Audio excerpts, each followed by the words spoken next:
പിതൃപുത്ര പരിശുദ്ധാത്മാവാം ത്രിയേക ദൈവത്തിന് മഹത്വം. സന്നിഹിതരായിട്ടുള്ള എല്ലാ വാത്സല്യ സഹോദരങ്ങളെയും എൻ്റെ ക്രിസ്തീയ വന്ദനത്തെ അറിയിക്കുന്നു. വിശുദ്ധ ദിവസം കർത്താവിൻ്റെ സന്നിധിയിൽ അവനെ പാടി സ്തുതിക്കുവാനും മഹത്വപ്പെടുത്തുവാനും തുടർന്ന് അല്പസമയം ദൈവവചനത്തിൽ നിന്ന് ചില കാര്യങ്ങൾ ധ്യാനിക്കുവാനുമായി കർത്താവ് നമുക്കൊരു അവസരത്തെ ഒരുക്കിയിരിക്കുകയാണ്. ദൈവനാമം മഹത്വപ്പെടുമാറാകട്ടെ. കഴിഞ്ഞ കുറേ ആഴ്ചകളായി നാം സംസാരിച്ചു പോയിക്കൊണ്ടിരിക്കുന്ന കാര്യങ്ങൾ നമ്മുടെ ബഹുമാനപ്പെട്ട അച്ഛൻ്റെ ചോദ്യങ്ങൾക്ക് മറുപടി എന്ന വണ്ണമായിരുന്നു. അദ്ദേഹത്തിൻ്റെ പല ചോദ്യങ്ങൾക്ക് നമ്മളിങ്ങനെ മറുപടി പറഞ്ഞു വരികയായിരുന്നു. അതിൽ കാതലായൊരു ചോദ്യമാണ്, സ്വർഗസ്വനായ പിതാവേ എന്നുള്ള പ്രാർത്ഥന നിങ്ങൾ എന്തുകൊണ്ട് തന്നെയും പിന്നെയും അത് ഞങ്ങൾ ചൊല്ലുന്നത് പോലെ ചൊല്ലാത്തത് എന്നുള്ള ചോദ്യത്തിൻ്റെ വിശദീകരണത്തിലേക്ക് നമ്മൾ കടന്നുപോയി. അതിനുശേഷം അതിൻ്റെ ചെറിയ വിശദീകരണങ്ങൾ, അതിൽ നിന്നുളവായി വന്ന ചില വിശദീകരണങ്ങളിലേക്കും കടന്നു. എന്നാൽ കഴിഞ്ഞ ആഴ്ച വന്നപ്പോൾ കിഴക്കോട്ട് തിരിഞ്ഞു നിന്ന് പ്രാർത്ഥിക്കുന്നതിൻ്റെ ആവശ്യകതയെക്കുറിച്ചും അല്ലെങ്കിൽ അതിൻ്റെ പ്രാധാന്യതയെക്കുറിച്ചും ഓർത്തഡോക്സിൽ തന്നെ മറ്റൊരു പുരോഹിതൻ സംസാരിച്ച ഒരു കാര്യം നമ്മൾ കേൾക്കുകയുണ്ടായി. കഴിഞ്ഞ ആഴ്ച ആ ഒരു വിഷയത്തിൽ നിന്ന് കുറച്ച് കാര്യങ്ങൾ നമ്മൾ സംസാരിച്ചു. ശരിക്കും പറഞ്ഞു കഴിഞ്ഞാൽ കിഴക്കോട്ട് തിരിഞ്ഞു നിന്നുള്ള പ്രാർത്ഥനയെക്കുറിച്ചൊന്നും പറയാനല്ല ആ വീഡിയോ ഒന്ന് കാണിച്ച് തുടങ്ങിയത്. നിലവിലൊരു അച്ഛനുമായി ബന്ധപ്പെട്ട് നമ്മൾ മറുപടി പറഞ്ഞുകൊണ്ടിരിക്കുകയായിരുന്നു. അതിനിടയിൽ പുതിയൊരു അച്ഛനെയും കൂടെ രംഗത്തേക്ക് കൊണ്ടുവരണമെന്ന് ആഗ്രഹമില്ലായിരുന്നു, പക്ഷേ അതങ്ങനെ സംഭവിച്ചു പോയി. എന്തായാലും ആ പുരോഹിതനൊരു ശാന്തനാണെന്ന് എനിക്ക് തോന്നുന്ന അദ്ദേഹത്തിൻ്റെ സംസാരമൊക്കെ കേട്ടിട്ട് നമ്മൾ അദ്ദേഹത്തെ പ്രൊവോക്ക് ചെയ്യുന്ന രീതിയിലൊന്നും പറയാൻ ശ്രമിച്ചില്ല. അത്യാവശ്യം കാര്യങ്ങൾ ഇങ്ങനെയാണ്, അതിൻ്റെ കിടപ്പ് ഇങ്ങനെയാണ്, വചനത്തിൽ നിന്ന് ഇങ്ങനെയാണെന്നൊക്കെ പറയാനാണ് പരിശ്രമിച്ചത്. ശരിക്കും ആ വീഡിയോയിലൂടെ പുറത്തു കൊണ്ടുവരാൻ ആഗ്രഹിച്ച കാര്യം എന്ന് വെച്ചാൽ, അദ്ദേഹം സംസാരിച്ച് മുന്നോട്ട് വരുമ്പോൾ പ്രവാചകനായ എസെക്കിയേലിൻ്റെ പുസ്തകത്തിൽ നിന്ന് കുറേ വാക്യങ്ങൾ എടുത്ത് സംസാരിക്കുന്നുണ്ട്. അതിലെല്ലാം സൈന്യങ്ങളുടെ ദൈവമായ യഹോവ തൻ്റെ മഹത്വത്തോടെ വെളിപ്പെടുന്നതും അങ്ങനെ യഹോവയായ ദൈവത്തെക്കുറിച്ചുള്ള ഒത്തിരി വാക്യങ്ങളൊക്കെ അവിടെ അദ്ദേഹം വായിച്ചു. അതിൻ്റെ വിശദീകരണത്തിലേക്കൊക്കെ കടന്നുപോയി.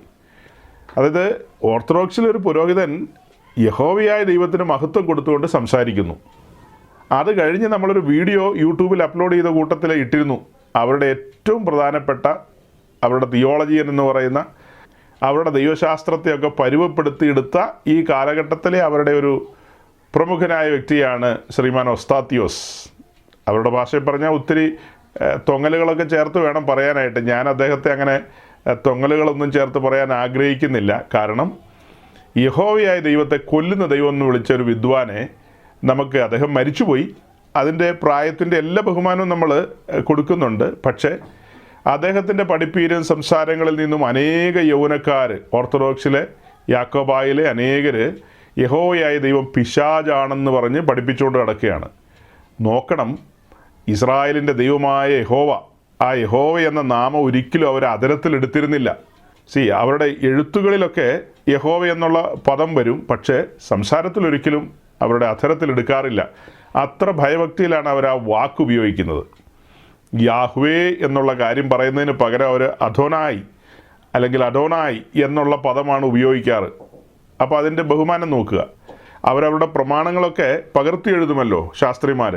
ആ പകർത്തിയെഴുത്തിൻ്റെ ശാസ്ത്രം തന്നെ കേട്ട് കഴിഞ്ഞാൽ നമ്മൾ വല്ലാതെയായി പോവും. അതായത് അവരുടെ പകർത്തിയെഴുത്തിൻ്റെ ശാസ്ത്രം എന്ന് പറഞ്ഞു വന്നാൽ യഹോവയായ ദൈവം എന്ന് പറയുന്ന ആ വാക്ക് എഴുതാൻ നേരത്ത് അതിന് എടുക്കുന്ന ആ ഒരു നിഷ്കർഷകൾ, അതിനു വേണ്ടി ഒരുങ്ങി വരുന്ന ആ ഒരുക്കം, അതിനുപയോഗിക്കുന്ന പേന, അത് പിന്നീട് എന്തു ചെയ്യുന്നു, ഇങ്ങനെയൊക്കെ ഒത്തിരി കാര്യങ്ങൾ അതിനെക്കുറിച്ച് പറയാനുണ്ട്. അപ്പോൾ ചുരുക്കി പറഞ്ഞാൽ വളരെ ഭയഭക്തിയിലാണ് യഹൂദന്മാർ, ഇസ്രായേൽ ജനം യഹോവയായ ദൈവത്തെ കണ്ടിരുന്നതും അവർ ആ നിലയിലാണ് അപ്രോച്ച് ചെയ്തിരുന്നത്. കാലാകാലങ്ങളിൽ ചില തലതിരിഞ്ഞ ആളുകൾ രംഗത്ത് വന്നിട്ടുണ്ടെന്നുള്ളത് ഒരു സത്യം തന്നെയാണ്. എന്നാൽ മലയാളക്കരയിൽ അതിന് ആക്കം കൂട്ടിയ വ്യക്തിയാണ് ഈ ഓർത്തഡോക്സിലെ മെത്രാൻ. കഴിഞ്ഞ ആഴ്ച നമ്മൾ ആ വീഡിയോയിലൂടെ കണ്ട അദ്ദേഹം പഠിപ്പിച്ച ആ പഠിപ്പീര് പിന്നാലെ വന്ന പല മെത്രാന്മാരെയും സ്വാധീനിച്ചിട്ടുണ്ട്. അപ്പോൾ ആ കാര്യം ഒന്ന് പറഞ്ഞിട്ട് മുന്നോട്ട് പോകുക എന്നുള്ളതായിരുന്നു ഉദ്ദേശം. അതായത് ഇവരുടെ ഇടയിൽ തന്നെ ഇവർക്ക് പ്രത്യേകിച്ച് ക്രമമൊന്നുമില്ല. ക്രമമുണ്ടെന്നൊക്കെ അവർ പറഞ്ഞു വരുന്നുണ്ട്, നമ്മൾ അതിലേക്ക് വരും ഇപ്പോൾ. പക്ഷെ ക്രമമുണ്ടെന്ന് പറയുന്ന അവരുടെ ഒരച്ഛൻ പറയുന്നു യഹോവയുടെ നാമം വാഴ്ത്തപ്പെടുമാറാകട്ടെ എന്ന്. തൊട്ട് പുറകെ വരുന്ന മെത്രാൻ പറയാണ് അദ്ദേഹം കാലം ചെയ്തു എന്നേ ഉള്ളൂ, ജീവിച്ചിരുന്ന കാലത്ത് വല്ലാത്ത ദുരന്തങ്ങൾ ഉണ്ടാക്കി വെച്ചിട്ടാണ് അദ്ദേഹം പോയത്. അദ്ദേഹത്തിൻ്റെ നരക സിദ്ധാന്തത്തെക്കുറിച്ചൊക്കെ ഞാൻ പറഞ്ഞല്ലോ. അദ്ദേഹം എഴുതിയ പുസ്തകങ്ങളും അങ്ങനെയുള്ള കാര്യങ്ങളൊക്കെ അനേകരെ എന്തായാലും ട്രാക്കിൽ നിന്ന് മാറ്റി വിട്ടിട്ടുണ്ട്. അവരുടെ ഇടയിൽ അനേക യുക്തിവാദികളൊക്കെ ജനിച്ചിട്ടുണ്ട് എന്നുള്ളതൊരു വാസ്തവം തന്നെയാണ്. അതിനൊക്കെ ഇത് സഹായകരമായി തീർന്നിട്ടുണ്ട്. അപ്പോൾ ആ കാര്യം നമ്മൾ ഒന്ന് പറയാനാണ് പരിശ്രമിച്ചത്. പക്ഷെ പറഞ്ഞു വന്നപ്പോൾ കിഴക്കും പടിഞ്ഞാറൊക്കെ വന്നു. അതെല്ലാം കൂടെ ചേർത്ത് പിന്നെ മറ്റു പല കാര്യങ്ങളുമൊക്കെ പറഞ്ഞ് ഞാൻ കഴിഞ്ഞ ദിവസം പറഞ്ഞ പോലെ ഒരു ജനറൽ മെസ്സേജായിട്ട് കഴിഞ്ഞ ആഴ്ചത്തെ പ്രസംഗം അങ്ങനെ അങ്ങ് പോയി. ആ പറഞ്ഞ കാര്യങ്ങളിൽ നിന്ന് നിങ്ങൾക്ക് പ്രയോജനപരമായ പല കാര്യങ്ങളും വന്നിട്ടുണ്ട്. ചില കൊച്ചു കൊച്ചു കാര്യങ്ങളാണെങ്കിൽ പോലും ചില സംശയങ്ങളായിട്ട് ഉള്ളിൽ കിടന്നിട്ടുണ്ടാവും. അതൊക്കെ ക്ലിയർ ചെയ്ത് പോകാനായിട്ട് അവസരം വന്നിട്ടുണ്ട്. അപ്പം ഞാൻ പറഞ്ഞു വരുന്നത്, യഹോവയായ ദൈവത്തെക്കുറിച്ച് ഒരു ക്വസ്റ്റ്യൻ തന്നെ നമുക്ക് മറ്റേ അച്ഛൻ ചോദിച്ചിട്ടുണ്ട്. നമ്മളോട് ചോദിച്ച ചോദ്യങ്ങളിൽ ഇനി 2 ചോദ്യത്തിനാണ് മറുപടി കൊടുക്കാനുള്ളത്. അതിൽ ഏറ്റവും അവസാനത്തെ ചോദ്യം എന്ന് പറയുന്നത്, നിങ്ങൾ ഈ യേശുക്രിസ്തുവിൽ മാത്രം ഫോക്കസ് ചെയ്യുന്ന എന്താണ്? പിതാവും പുത്രനും പരിശുദ്ധാത്മാവുമായ ത്രിയേക ദൈവമെന്ന് നിങ്ങൾ കൂടെ പറയുന്നില്ല. അങ്ങനെ ഒരു ആരാധനയല്ല നിങ്ങളുടെ ആരാധന. അങ്ങനെ പല കാര്യങ്ങളും അതെല്ലാം ചേർത്ത് വെച്ചിട്ടാണ് പറയുന്നത്. നിങ്ങളെല്ലാത്തിനും ഫോക്കസ് ചെയ്യുന്ന യേശുക്രിസ്തുവിൽ മാത്രമാണെന്ന്. അപ്പോൾ അതിന് ന്യായമായിട്ടൊരു മറുപടി കൊടുക്കേണ്ടതാണ്. അത് സോഷ്യൽ മീഡിയയിലാകട്ടെ, പിന്നെ ഇപ്പോഴത്തെ ഏറ്റവും പുതിയ നവമാധ്യമങ്ങളിലൊന്നായ ക്ലബ് ഹൗസ് എന്ന് പറയുന്നൊരു സംഭവമുണ്ട്. അതിലൊക്കെ ഓർത്തഡോക്സുകാർ ഉറഞ്ഞു തുള്ളുന്ന ഒരു സ്ഥലമാണത് അവിടെയൊക്കെ. അതുപോലെ മറ്റ് സാമൂഹ്യ മാധ്യമങ്ങളിലൊക്കെ ഉറഞ്ഞു തുള്ളുക എന്ന് പറഞ്ഞാൽ നിങ്ങൾ ചിന്തിക്കുന്നതിനേക്കാളൊക്കെ അപ്പുറമാകട്ടോ. നിങ്ങൾക്കത് ഭാവന പോലും കാണാൻ പറ്റില്ല. അതിനപ്പുറമാണ് അവരുടെ ഉറഞ്ഞു തുള്ളൽ. അപ്പം അവരുടെ ദൈവം എന്ന് പറയുന്നത് പിതാവും പുത്രനും പരിശുദ്ധാത്മാവുമായ ത്രിയേക ദൈവമാണ്. അതിൽ പിതാവെന്ന് പറയുന്നത് അത്യുന്നതനായ ദൈവമാണ്. യഹോവയായ ദൈവമല്ല. യഹോവ കൊല്ലുന്ന ദൈവമാണ്.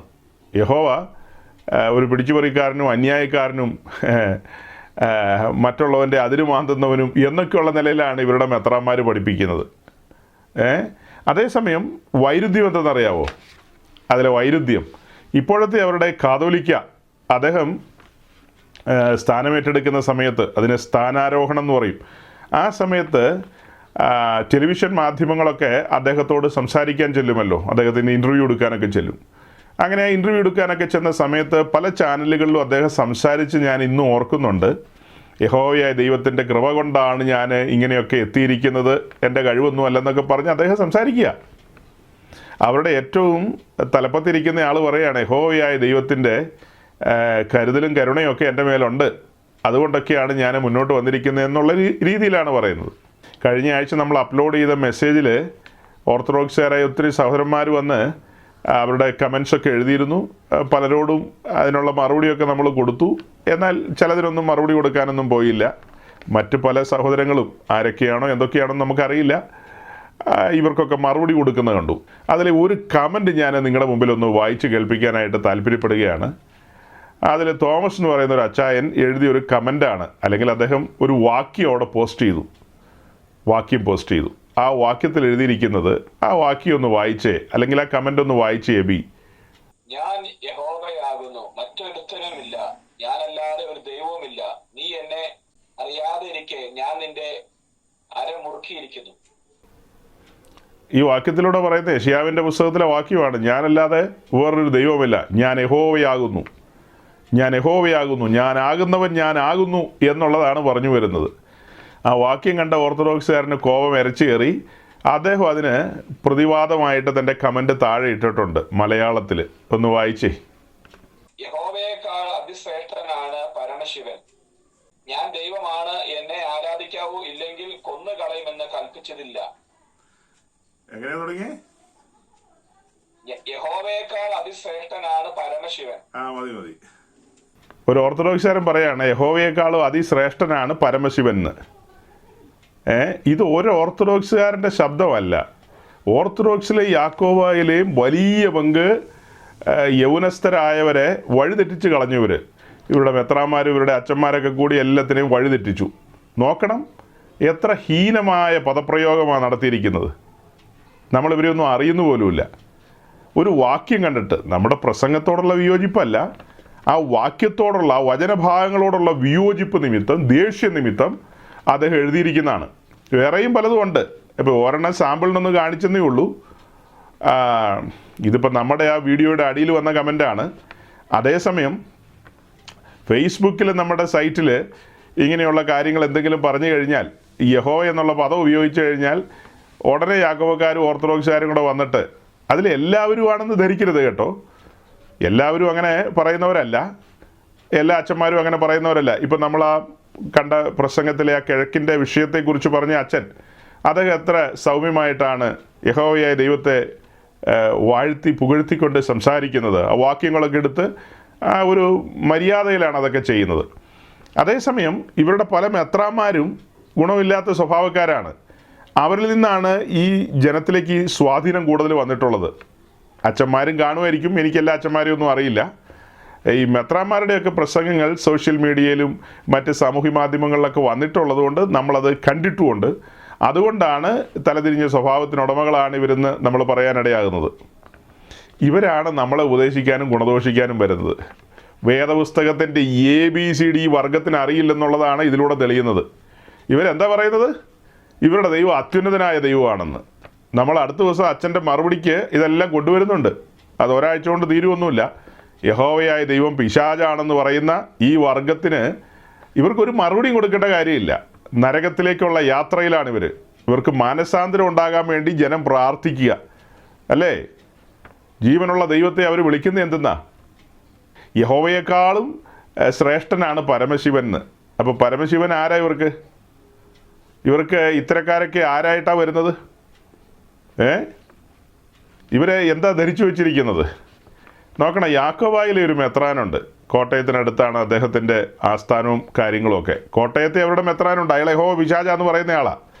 അതേസമയം മറ്റൊരു മെത്രാൻ, അദ്ദേഹം വളരെ ഒരു ഭക്തനായ മനുഷ്യനാണ്. ആശയപരമായി നമുക്ക് പല കാര്യത്തിൽ യോജിക്കാൻ കഴിയില്ലായിരിക്കാം. അതിപ്പോൾ യാക്കോബയിലെ ആകട്ടെ ഓർത്തഡോക്സിലെ ആകട്ടെ ഉപദേശപരമായ വിഷയങ്ങളിലും ആശയപരമായ പല കാര്യത്തിലും യോജിക്കാൻ കഴിയില്ലായിരിക്കാം.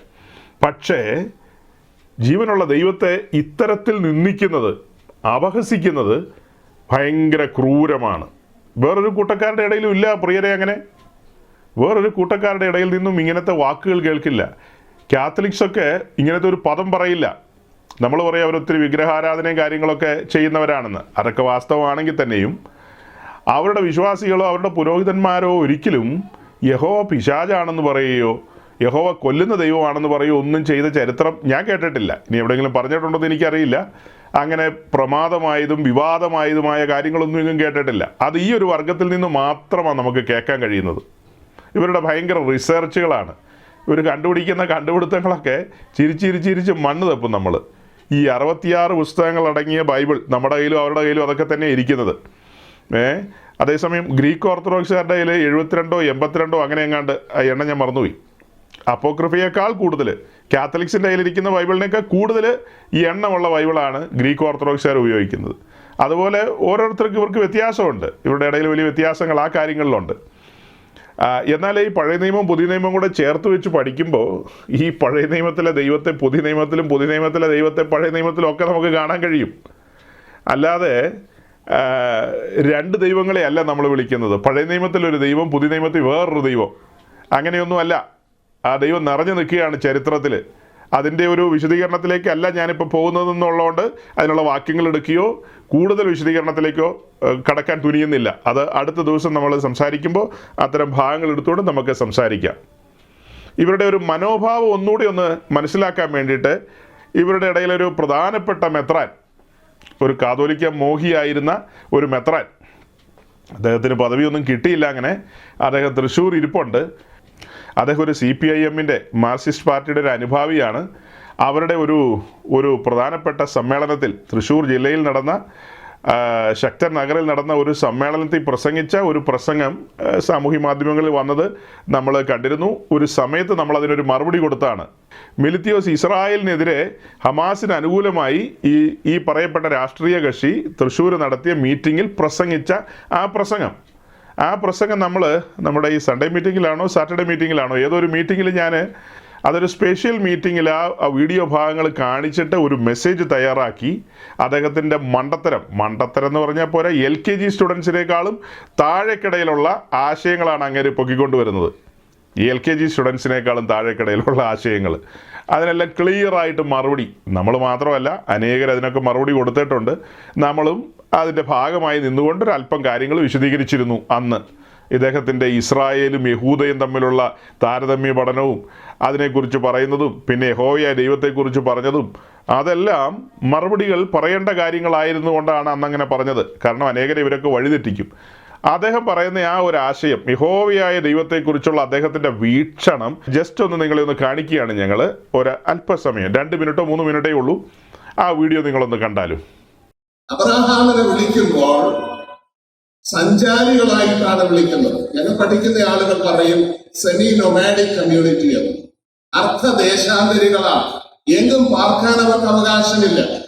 അതുകൊണ്ട് തന്നെയാണ് ഈജിപ്തിൽ നിന്ന് അവർ രക്ഷപ്പെടാൻ ശ്രമിച്ചത്. ഈജിപ്തിലെ ജീവിതം അത്ര മോശമൊന്നായിരുന്നില്ല. കാരണം ഈജിപ്തിലെ ഫറോമാര് വിവരമുള്ളവരായിരുന്നു. ഇവരെ പണിക്ക് നിർത്തിയപ്പോൾ വേണ്ടത്ര ജീവിത ശൈലി ഉണ്ടാക്കി കൊടുത്തിട്ടാണ് പണിക്ക് നിർത്തിയത്. പക്ഷെ അവിടുന്ന് പോരുന്നത് ഇവരുടെ അടിസ്ഥാന സ്വഭാവം, അസ്തിത്വം സഞ്ചാരികളുടേതാണ്. പക്ഷേ ഈജിപ്തിൽ വെച്ച് അവർ പഠിച്ച രാജകീയ അധികാരത്തിന്റെ ഒരു സ്വഭാവമുണ്ട്. അത് അടിച്ചമർത്തലിന്റെ സ്വഭാവമായി, കയ്യേറ്റത്തിന്റെ സ്വഭാവമായിരുന്നു, പാർശ്വവൽക്കരണത്തിന്റെ സ്വഭാവമായിരുന്നു. അതുമായി കനാനിൽ വരുമ്പോൾ, ഇന്നത്തെ പാലസ്തീൻ ഉൾപ്പെടുന്ന പ്രദേശത്ത് വരുമ്പോൾ അവർ കയറി പാർക്കുന്നത് തന്നെ തെറ്റായ ഒരു പ്രവണതയാണ്. പക്ഷെ പാർത്തു കഴിഞ്ഞപ്പോൾ അവർക്ക് ആ ഭൂപ്രദേശം ഇഷ്ടപ്പെടുകയും ആഷു പറഞ്ഞതുപോലെ ഏറ്റവും സമ്പന്നമായ 4 കൂടിയ കവലയായ ആഫ്രിക്കയും ഏഷ്യയും യൂറോപ്പും ആഫ്രിക്കയും ഒക്കെ തമ്മിൽ യോജിപ്പിക്കുന്ന സമ്പൽ സമൃദ്ധമായ ഫലഭൂയിഷ്ഠമായ ഈ പ്രദേശത്ത് പാർക്കുന്നത് ഉചിതമാണ് എന്നതാണ്. അവിടെ ഉണ്ടായിരുന്ന ജനത്തെ മുഴുവൻ തച്ചുടയ്ക്കുകയാണ്. അവരെ നായ്ക്കളെന്നാണ് പിന്നീട് വിളിക്കുന്നത്. കുടികിടക്കാൻ അവകാശം കൊടുത്ത ആ നാട്ടുകാര് കനാന്യരെ സാവകാശം നായ്ക്കളെന്ന് വിളിക്കുന്ന അവസ്ഥയിലേക്ക് ഇവർ പെരുകുകയും വലുതാവുകയും ചെയ്യും. ഈ വീഡിയോയിലൂടെ പ്രിയ മെത്രാൻ പറഞ്ഞ കാര്യങ്ങൾക്ക് നമ്മൾ വിശദമായ മറുപടി കൊടുത്ത വീഡിയോ യൂട്യൂബിലും ഫേസ്ബുക്കിലൊക്കെ കിടപ്പുണ്ട്. ഇദ്ദേഹം മാത്രമല്ല ഇങ്ങനെ പറഞ്ഞത്. ആ സമയത്ത് റിട്ടയർഡ് DIG, എന്താ അദ്ദേഹത്തിൻ്റെ പേര്, അലക്സാണ്ടർ ജേക്കബ്, അദ്ദേഹം ഇങ്ങനത്തെ കാര്യങ്ങൾ പറയുകയുണ്ടായി. അപ്പോൾ അതിനും ഒക്കെ ചേർത്തിട്ട് ഇസ്രായേൽ കനാനിലെത്തിയ കാര്യത്തെക്കുറിച്ച് വിശദമായ ഒരു പ്രസംഗം തന്നെയാണ് ആ സമയത്ത് നടത്തിയത്. അത് വളരെ കൃത്യമായി അനേക വാക്യങ്ങളൊക്കെ എടുത്തു വെച്ച് ആധികാരികമായി തെളിയിച്ച ഒരു മെസ്സേജ് തന്നെയായിരുന്നു. അത് ധാരാളം പേര് കേൾക്കാനിടയായിട്ടുണ്ട്. ആ വീഡിയോയെ സംബന്ധിച്ച് അധികം ക്രിറ്റിസിസം ഒന്നും വന്നിട്ടില്ല. കാരണം അങ്ങനെ പെട്ടെന്നൊന്നും മറുപടി പറയാൻ പറ്റാത്ത രീതിയിലാണ് കാര്യങ്ങളന്ന് അവതരിപ്പിച്ചത്. ചെറിയ ചെറിയ അഭിപ്രായങ്ങളൊക്കെ ആളുകൾ പറഞ്ഞു വന്നതേ ഉള്ളൂ. എനിവേ, ഈ വീഡിയോയിലൂടെ ഇദ്ദേഹം പറഞ്ഞു വന്നത് ഇസ്രായേൽ ജനം മിസ്രൈമിൽ താമസിച്ച ആ ഒരു കാലഘട്ടത്തെക്കുറിച്ച് പറഞ്ഞു തുടങ്ങുകയാണ്. അതിനു മുമ്പ് ഒത്തിരി കാര്യങ്ങൾ പറയുന്നുണ്ട് ഇസ്രായേലിനെ കുറിച്ച്. അതെല്ലാം മണ്ടത്തരങ്ങളാണ് പറയുന്നത്. അത് കഴിഞ്ഞ് ഇവർ ഇസ്രായേൽ മിസ്രൈമിലായിരുന്ന സമയത്ത് രാജകീയ അധികാരങ്ങളെല്ലാം അനുഭവിച്ചു. അങ്ങനെ അതെല്ലാം അനുഭവിച്ച് അവരവിടെ നിന്ന് പുറത്തേക്ക് വന്നു. കനാനങ്ങ് വെട്ടിപ്പിടിക്കുകയാണ് ചെയ്തത്. അനധികൃതമായി കയ്യേറുക, കുടിയേറുക എന്നൊക്കെയുള്ള രീതിയിലാണ് അദ്ദേഹം പറഞ്ഞു വരുന്നത്. ഇവർക്കൊരിക്കലും അവകാശപ്പെടാത്ത ആ ഭൂമി, അവിടെയുള്ള സാധാരണക്കാരായ മനുഷ്യരെ പുറത്താക്കിക്കൊണ്ട് ഇവരത് കൈയടക്കി, പിടിച്ചടക്കി. ഇവർക്കൊരിക്കലും അവകാശമായ സ്ഥലമല്ലത്. ഇവർ സഞ്ചാരികളായ മനുഷ്യരാണ്. ഇവരങ്ങനെ ഒരു സ്ഥലത്ത് പെർമനൻ്റായിട്ട് പാർക്കുന്നവരല്ല. ഇവരുടെ രീതി അതല്ല എന്നൊക്കെയാണ് പുള്ളി പറയുന്നത്. അതായത് അബ്രഹാമിനെ കുറിച്ച് പറഞ്ഞു വരുമ്പോൾ അദ്ദേഹം ഒരു സെമി നൊമാഡിക്കാണ്. അതായത് ദേശാന്തരിയായി സഞ്ചരിക്കുന്ന ഒരു വർഗമാണ് അവർ. അത് യാക്കോബും പറയുന്നുണ്ട്. ഒരു സ്ഥലത്ത് തന്നെ അവരിങ്ങനെ കൂടാരമടിച്ച് താമസിക്കുകയല്ല, മാറി മാറി അവർ താമസിക്കും എന്നൊക്കെയുള്ള കാര്യം പറഞ്ഞിട്ട് ഇവർക്ക് ഇത് അവകാശമാക്കുവാൻ അധികാരമില്ല. ഇവർ അനാവശ്യമായിട്ട് അവിടെയുള്ള ആളുകളെ പുറത്താക്കിക്കൊണ്ടാണ് അത് കൈവശമാക്കിയത് എന്നുള്ള കാര്യമാണ് പറയുന്നത്. അപ്പോൾ അതിലൂടെ ഇദ്ദേഹം പറഞ്ഞു വരുന്നത് യഹോവയായ ദൈവത്തെ പരസ്യമായിട്ട് നിരീശ്വരവാദികളായവരുടെ വേദിയിൽ നിന്നുകൊണ്ട് അപമാനിക്കുക ചെയ്തത്. യഹോവയായ ദൈവം മോശയോട് പറയാണ്, ജനത്തെ വിടുവിച്ചുകൊണ്ട് വരണം, എൻ്റെ ജനത്തെ കനാനിലേക്ക് കൊണ്ടുവരണം. പിന്നത്തതിൽ യോശുവയോടും പറയുന്നുണ്ടല്ലോ, ദേശത്തെ കൈവശമാക്കണം, അവിടെയുള്ള ജാതികളോട് എങ്ങനെയാണ് കൈകാര്യം ചെയ്യേണ്ടത്. അതിൻ്റെയൊക്കെ കാര്യകാരണ സഹിതം നമ്മൾ വിശദീകരിച്ചിട്ടുണ്ട്. ഏതൊരു ഓർത്തഡോക്സുകാരനും കേട്ട് മാനസാന്തരപ്പെടാവുന്ന കാര്യങ്ങളാണ് നമ്മൾ പറഞ്ഞു വെച്ചിരിക്കുന്നത്. ആ പ്രസംഗത്തിൻ്റെ ലിങ്ക് ഇതിൻ്റെ ഡിസ്ക്രിപ്ഷനിൽ കൊടുത്തേക്കാം. എങ്ങാനും മാനസാന്തരപ്പെടാൻ പ്ലാൻ ഉണ്ടെങ്കിൽ മാനസാന്തരപ്പെട്ടുകൊള്ളുക. വിവരക്കേടുകൾ മാത്രം കൈമുതലായി കൊണ്ടുകിടക്കാതെ സുബോധത്തിലേക്ക് വരിക. കാരണം ജീവനുള്ള ദൈവം നീതിപതിയായ ന്യായാധിപതിയാണ്. അവിടുന്ന് അന്യായമായി ആരോടും പെരുമാറുന്നില്ല, ഒരു മനുഷ്യരോടും പെരുമാറുന്നില്ല. അതിന് തെളിവായിട്ട് നമ്മൾ മറ്റൊരു മെസ്സേജും കൂടെ അതിനോട് ചേർത്ത് പറഞ്ഞിരുന്നു. അമലോക്യരുമായി ബന്ധപ്പെട്ട് അവരുടെ സ്ത്രീകളെയും കുട്ടികളെയൊക്കെ കൊല്ലാൻ പറഞ്ഞൊരു ഇൻസിഡൻ്റ് ഉണ്ട്. അപ്പോൾ അതുപോലെ മിദ്യാനിലുമായി ബന്ധപ്പെട്ട് ഈ കാര്യങ്ങളെല്ലാം ചേർത്ത് വെച്ച് പറഞ്ഞൊരു വീഡിയോയും ഉണ്ട്. എന്തുകൊണ്ടാണ് അങ്ങനെ പറഞ്ഞത്? അതിനൊക്കെ ഒരു കാര്യകാരണമുണ്ട്. അതല്ലാതെ ചുമ്മാ പറഞ്ഞതല്ല. അപ്പോൾ തന്നെ ഇസ്രായേലിനോട് ദൈവം എങ്ങനെയാണ് പെരുമാറുന്നത് ചില കാര്യത്തിൽ എന്നൊക്കെയുള്ള വിശദീകരണം അവിടെ കൊടുത്തിട്ടുണ്ട്. അതിൻ്റെയും ലിങ്ക് ഡിസ്ക്രിപ്ഷനിൽ കൊടുക്കാം. നിങ്ങൾക്ക് കേൾക്കാൻ പ്ലാൻ ഉണ്ടെങ്കിൽ കേട്ടോ. ഇവിടെ ഈ വിഷയം പറഞ്ഞ് അവസാനിപ്പിക്കുന്ന ഇങ്ങനെയാണ്: യഹോവയായ ദൈവത്തെക്കുറിച്ച് നിങ്ങൾക്ക് ഒന്നും മനസ്സിലായിട്ടില്ല. പിന്നെ നിങ്ങൾ എന്തർത്ഥത്തിലാണ് പിതാവിനും പുത്രനും പരിശുദ്ധാത്മാവിനും സ്തുതി എന്ന് പറയുന്നത്? ഏതർത്ഥത്തിലാണ് ഈ സഹോദരങ്ങളൊക്കെ, എപ്പിസ്കോപ്പൽ സമൂഹത്തിലുള്ള സഹോദരങ്ങൾ ഈ നാഴിക്ക് 40 വട്ടം കുരിശു വരച്ച് പിതാവിനും പുത്രനും പരിശുദ്ധ റൂഹായിക്കും എന്ന് പറയുന്നത് ഏതർത്ഥത്തിലാണ്? പിതാവായ ദൈവത്തെ യഹോവയെന്ന് വിളിച്ചിട്ടുണ്ട്, പുത്രനാം തമ്പുരാനെ യഹോവയെന്ന് വിളിച്ചിട്ടുണ്ട്, പരിശുദ്ധാത്മാവിനെ യഹോവയെന്ന് വിളിച്ചിട്ടുണ്ട്. പിതാവും യഹോവയാ, പുത്രനും യഹോവയാ, പരിശുദ്ധാത്മാവ് യഹോവയാ. അത് വചനത്തിൽ നിന്ന് തെളിയിക്കണം. ദൈവം അനുവദിച്ച് നമ്മളത് ചെയ്യും. അപ്പോൾ ഏതർത്ഥത്തിലാണ് യഹോവ പിശാച എന്ന് പറയുന്നത്? അപ്പോൾ യേശുക്രിസ്തു പിശാച എന്നാണോ പറഞ്ഞു വരുന്നത്? അപ്പോൾ പരിശുദ്ധാത്മാവ് പിശാച എന്നാണോ പറയുന്നത്? മലന്ന് കിടന്ന് തുപ്പുക എന്നൊരു പ്രയോഗം മലയാളത്തിലുണ്ട്, മലന്ന് കിടന്ന് തുപ്പുക എന്ന്. അപ്പം ഇവർ പറയുകയാണ് അത്യുന്നതനായ ദൈവമാണ് അവരുടെ ദൈവം, അല്ലാതെ യഹോവയല്ലെന്ന്. യഹോവ ഒരു ഗോത്ര ദൈവമാണ്. ഇസ്രായേൽ എന്ന് പറയുന്ന ഗോത്രത്തിൻ്റെ ഒരു ഗോത്ര ദൈവം മാത്രം. അപ്പോൾ ഒന്നിലധികം ദൈവമുണ്ടോ? ഗോത്ര ദൈവമാണെങ്കിൽ. അതുപോലെ യഹോവയായ ദൈവം കൊല്ലുന്ന ദൈവം എന്നാണ് അങ്ങേര് വരച്ച് കഴിഞ്ഞ ആഴ്ച പറഞ്ഞത്. മെത്രാച്ചൻ ഒസ്താത്തിയോസ് പറഞ്ഞത് വരച്ച് എല്ലാത്തിനെയും കൊല്ലുകയാണ്, ജീവൻ്റെ ദൈവമല്ല, സ്നേഹത്തിൻ്റെ ദൈവമല്ലെന്നൊക്കെ. എന്തറിഞ്ഞിട്ടാണ് ഈ പറയുന്നത്? പഴയ നിയമം വേണ്ട വിധത്തിൽ വല്ലതും പഠിച്ചിട്ടാണോ ഇതൊക്കെ പറയുന്നത്? അങ്ങനെ വല്ലതും ആണോ ഇത് പറയുന്നത്? അടുത്തൊരു കാര്യം ഇവർ ഉയർത്തിക്കൊണ്ട് വരുന്നത്, ഇസ്രായേൽ എന്ന് പറയുന്ന ജനത്തെ 40 വർഷം മരുഭൂമിയിൽ അലയാൻ വിട്ട് അവരെയെല്ലാം മരുഭൂമി കൊന്നുകളഞ്ഞു യഹോവയായ ദൈവം. അതേസമയം പുതിയ നിയമത്തിൽ ഞങ്ങൾ പറയുന്ന യേശുക്രിസ്തു അങ്ങനെയല്ല. യേശുക്രിസ്തു സ്നേഹമാണത്രേ. യേശുക്രിസ്തു സ്നേഹമാണ്. അതിൻ്റെ തെളിവാണ് കഴിഞ്ഞ ആഴ്ച നമ്മൾ കുറേ വാക്യങ്ങൾ വായിച്ചത്, കഴിഞ്ഞതിൻ്റെ മുമ്പിലത്തെ ആഴ്ച. യേശുക്രിസ്തു തന്നെയാണ് പറയുന്നത്, ദേഹത്തെ കൊല്ലുന്നവനെ ഭയപ്പെടേണ്ട, ദേഹത്തെയും കൊന്ന് നരകത്തിൽ തള്ളാൻ കഴിയുന്നവനെ ഭയപ്പെടാൻ. അപ്പോൾ നരകത്തിൽ തള്ളാൻ കഴിയുന്ന ഒരുവനുണ്ടെന്നല്ലേ പറഞ്ഞു വരുന്നത്. അതുപോലെ കപടഭക്തിക്കാർക്ക് കൊടുക്കാൻ പോകുന്ന റിവാർഡ് എന്താണെന്ന് യേശുക്രിസ്തു തന്നെയാണ് പറഞ്ഞിരിക്കുന്നത്. അതുപോലെ ഓരോരോ കാര്യങ്ങളെക്കുറിച്ച് ജീവപുസ്തകത്തിൽ പേരെഴുതി കാണാത്തവനെ എങ്ങനെ കൈകാര്യം ചെയ്യുമെന്നും യേശുക്രിസ്തു തന്നെയാണ് പറഞ്ഞിരിക്കുന്നത്. അങ്ങനെ ന്യായവിധിയെക്കുറിച്ചുള്ള കാര്യങ്ങളൊക്കെ പറഞ്ഞു. ഇനി 1 കൊരിന്ത്യർ ലേഖനം 10-ാം അധ്യായത്തിലേക്ക് വരുമ്പോൾ ഇവർ പറയുന്നത് ഇസ്രായേലിനെ മരുഭൂമിയിൽ തള്ളിയിട്ട് കളഞ്ഞു, അവരെ കൊന്നുകളഞ്ഞു, കൊല്ലുന്ന ദൈവമാണ് യഹോവ. പക്ഷെ ഞങ്ങളുടെ ദൈവം അതല്ല, ഞങ്ങളുടെ ദൈവം അത്യുന്നതനായ ദൈവമാണ്. അപ്പോൾ നമ്മളൊരു ക്വസ്റ്റ്യൻ റൈസ് ചെയ്തത്, അങ്ങനെയാണെങ്കിൽ ഈ ഇസ്രായേൽ എന്ന് പറയുന്ന ജനത്തെ തള്ളിയിട്ട് കളയുക, അവിടെ കൊല്ലുകയൊക്കെ ചെയ്ത സമയത്ത് നിങ്ങളുടെ അത്യുന്നതനായ ദൈവം എന്താ ചായ പിടിക്കാൻ പോയിക്കുമായിരുന്നു? ആ ദൈവത്തിന് ഇവരെ രക്ഷിക്കാൻ മേലായിരുന്നോ? ആ ദൈവമാണ് സർവശക്തനെങ്കിൽ ആ ദൈവത്തിന് എന്തുകൊണ്ട് ഇവരെ രക്ഷിക്കാൻ കഴിഞ്ഞില്ല? മറുപടി ഉണ്ടോ? ഇസ്രായേലിൻ്റെ ദൈവമായ അല്ലെങ്കിൽ ഗോത്ര ദൈവമായ യഹോവ ഇസ്രായേൽ ജനത്തെ മരുഭൂമിയിൽ പീഡിപ്പിച്ചു. ഓക്കെ, വാദത്തിന് സമ്മതിക്കാം. അങ്ങനെ സംഭവിച്ച സമയത്ത് നിങ്ങൾ പറയുന്ന അത്യുന്നതനായ ദൈവം എവിടെയായിരുന്നു? എന്തുകൊണ്ട് അവരെ രക്ഷിച്ചില്ല? അങ്ങനെ ചെയ്ത ഒരു ദൈവത്തിൻ്റെ കാര്യം എന്തിന് പുതിയ നിയമത്തിൽ എടുത്തെഴുതി? ഈ യഹോവയായ ദൈവം ചെയ്ത കാര്യങ്ങളൊന്നും സ്നേഹവാനായ ദൈവം പുതിയ നിയമത്തിലാണല്ലോ. ആ ദൈവത്തിൻ്റെ പുസ്തകത്തിൽ 27 പുസ്തകത്തിൽ അങ്ങനത്തെ കാര്യങ്ങളെ വരാൻ പാടില്ലായിരുന്നു. 2 തെസ്സലോനിക്ക ലേഖനത്തിൽ പറയുന്ന യേശുക്രിസ്തു ശക്തിയുള്ള ദൂതന്മാരുമായി വരുമ്പോൾ സുവിശേഷം അനുസരിക്കാത്തവർക്ക് നിത്യശിക്ഷ കൊടുക്കുന്ന, അല്ലെ നിത്യനാശത്തിലേക്ക് അവർ പോകുമെന്ന, കൈവിടപ്പെട്ടു പോകുന്നൊക്കെ എഴുതി വച്ചിരിക്കുന്നത്. അപ്പോൾ അത് ഏതർത്ഥത്തിൽ എടുക്കും നിങ്ങൾ? സ്നേഹവാനായ ദൈവത്തിന് ആളുകളെ കൈവിടാൻ പറ്റുമോ? സ്നേഹവാനായ ദൈവത്തിന് ആളുകളെ ശിക്ഷിക്കാൻ പറ്റുമോ? നാശത്തിലേക്ക് വിടാൻ പറ്റുമോ? നിങ്ങൾക്ക് എന്ത് ഉത്തരവുണ്ട്? ഉത്തരം എന്ന് പറഞ്ഞാൽ ഇത്രേ ഉള്ളൂ, ചീത്ത വിളിക്കുക എന്നുള്ളൂ. അതാണ് ജന്മസിദ്ധമായി കയ്യിലുള്ളത്. ആവോളം വിളിക്കുക, അത്രമാത്രം. അപ്പോൾ അതുകൊണ്ട് സൗരങ്ങളെ ഞാനിവിടെ ആ ഭാഗം വിടുകയാണ്. കഴിഞ്ഞ ആഴ്ച നമ്മൾ പറയാൻ പരിശ്രമിച്ച കാര്യം ഇത്രയേ ഉള്ളൂ. ഇവരുടെ ഇടയിൽ ഭിന്നാഭിപ്രായങ്ങളാണ്. ഒരു കൂട്ടം ആൾക്കാർ യഹോവയായ ദൈവത്തെ വിശ്വസിക്കുകയും ആരാധിക്കുകയും ചെയ്യുമ്പോൾ ഒരു കൂട്ടം ആൾക്കാർ യഹോവയായ ദൈവം പിശാചെന്ന് പറയും. അത് അവരുടെ മെത്രാന്മാരും ഒക്കെ പറയും. അതിലൊരു മെത്രാനെ ഇപ്പോൾ കണ്ട മെത്രാൻ യഹോവയായ ദൈവത്തെ അംഗീകരിക്കുന്നില്ല. അദ്ദേഹം ഒരു പ്രസംഗത്തിലൂടെ യഹോവയായ ദൈവത്തെ അംഗീകരിക്കുന്ന രീതിയിൽ സംസാരിച്ചിട്ടുണ്ട് പിന്നത്തേതിൽ. എന്നാൽ അദ്ദേഹത്തിൻ്റെ ഇപ്പോൾ നമ്മൾ കേട്ട ഈ പ്രസംഗത്തിലൂടെ യഹോവയായ ദൈവം പറഞ്ഞ കാര്യങ്ങളെയൊന്നും അദ്ദേഹം അംഗീകരിക്കുന്നില്ല.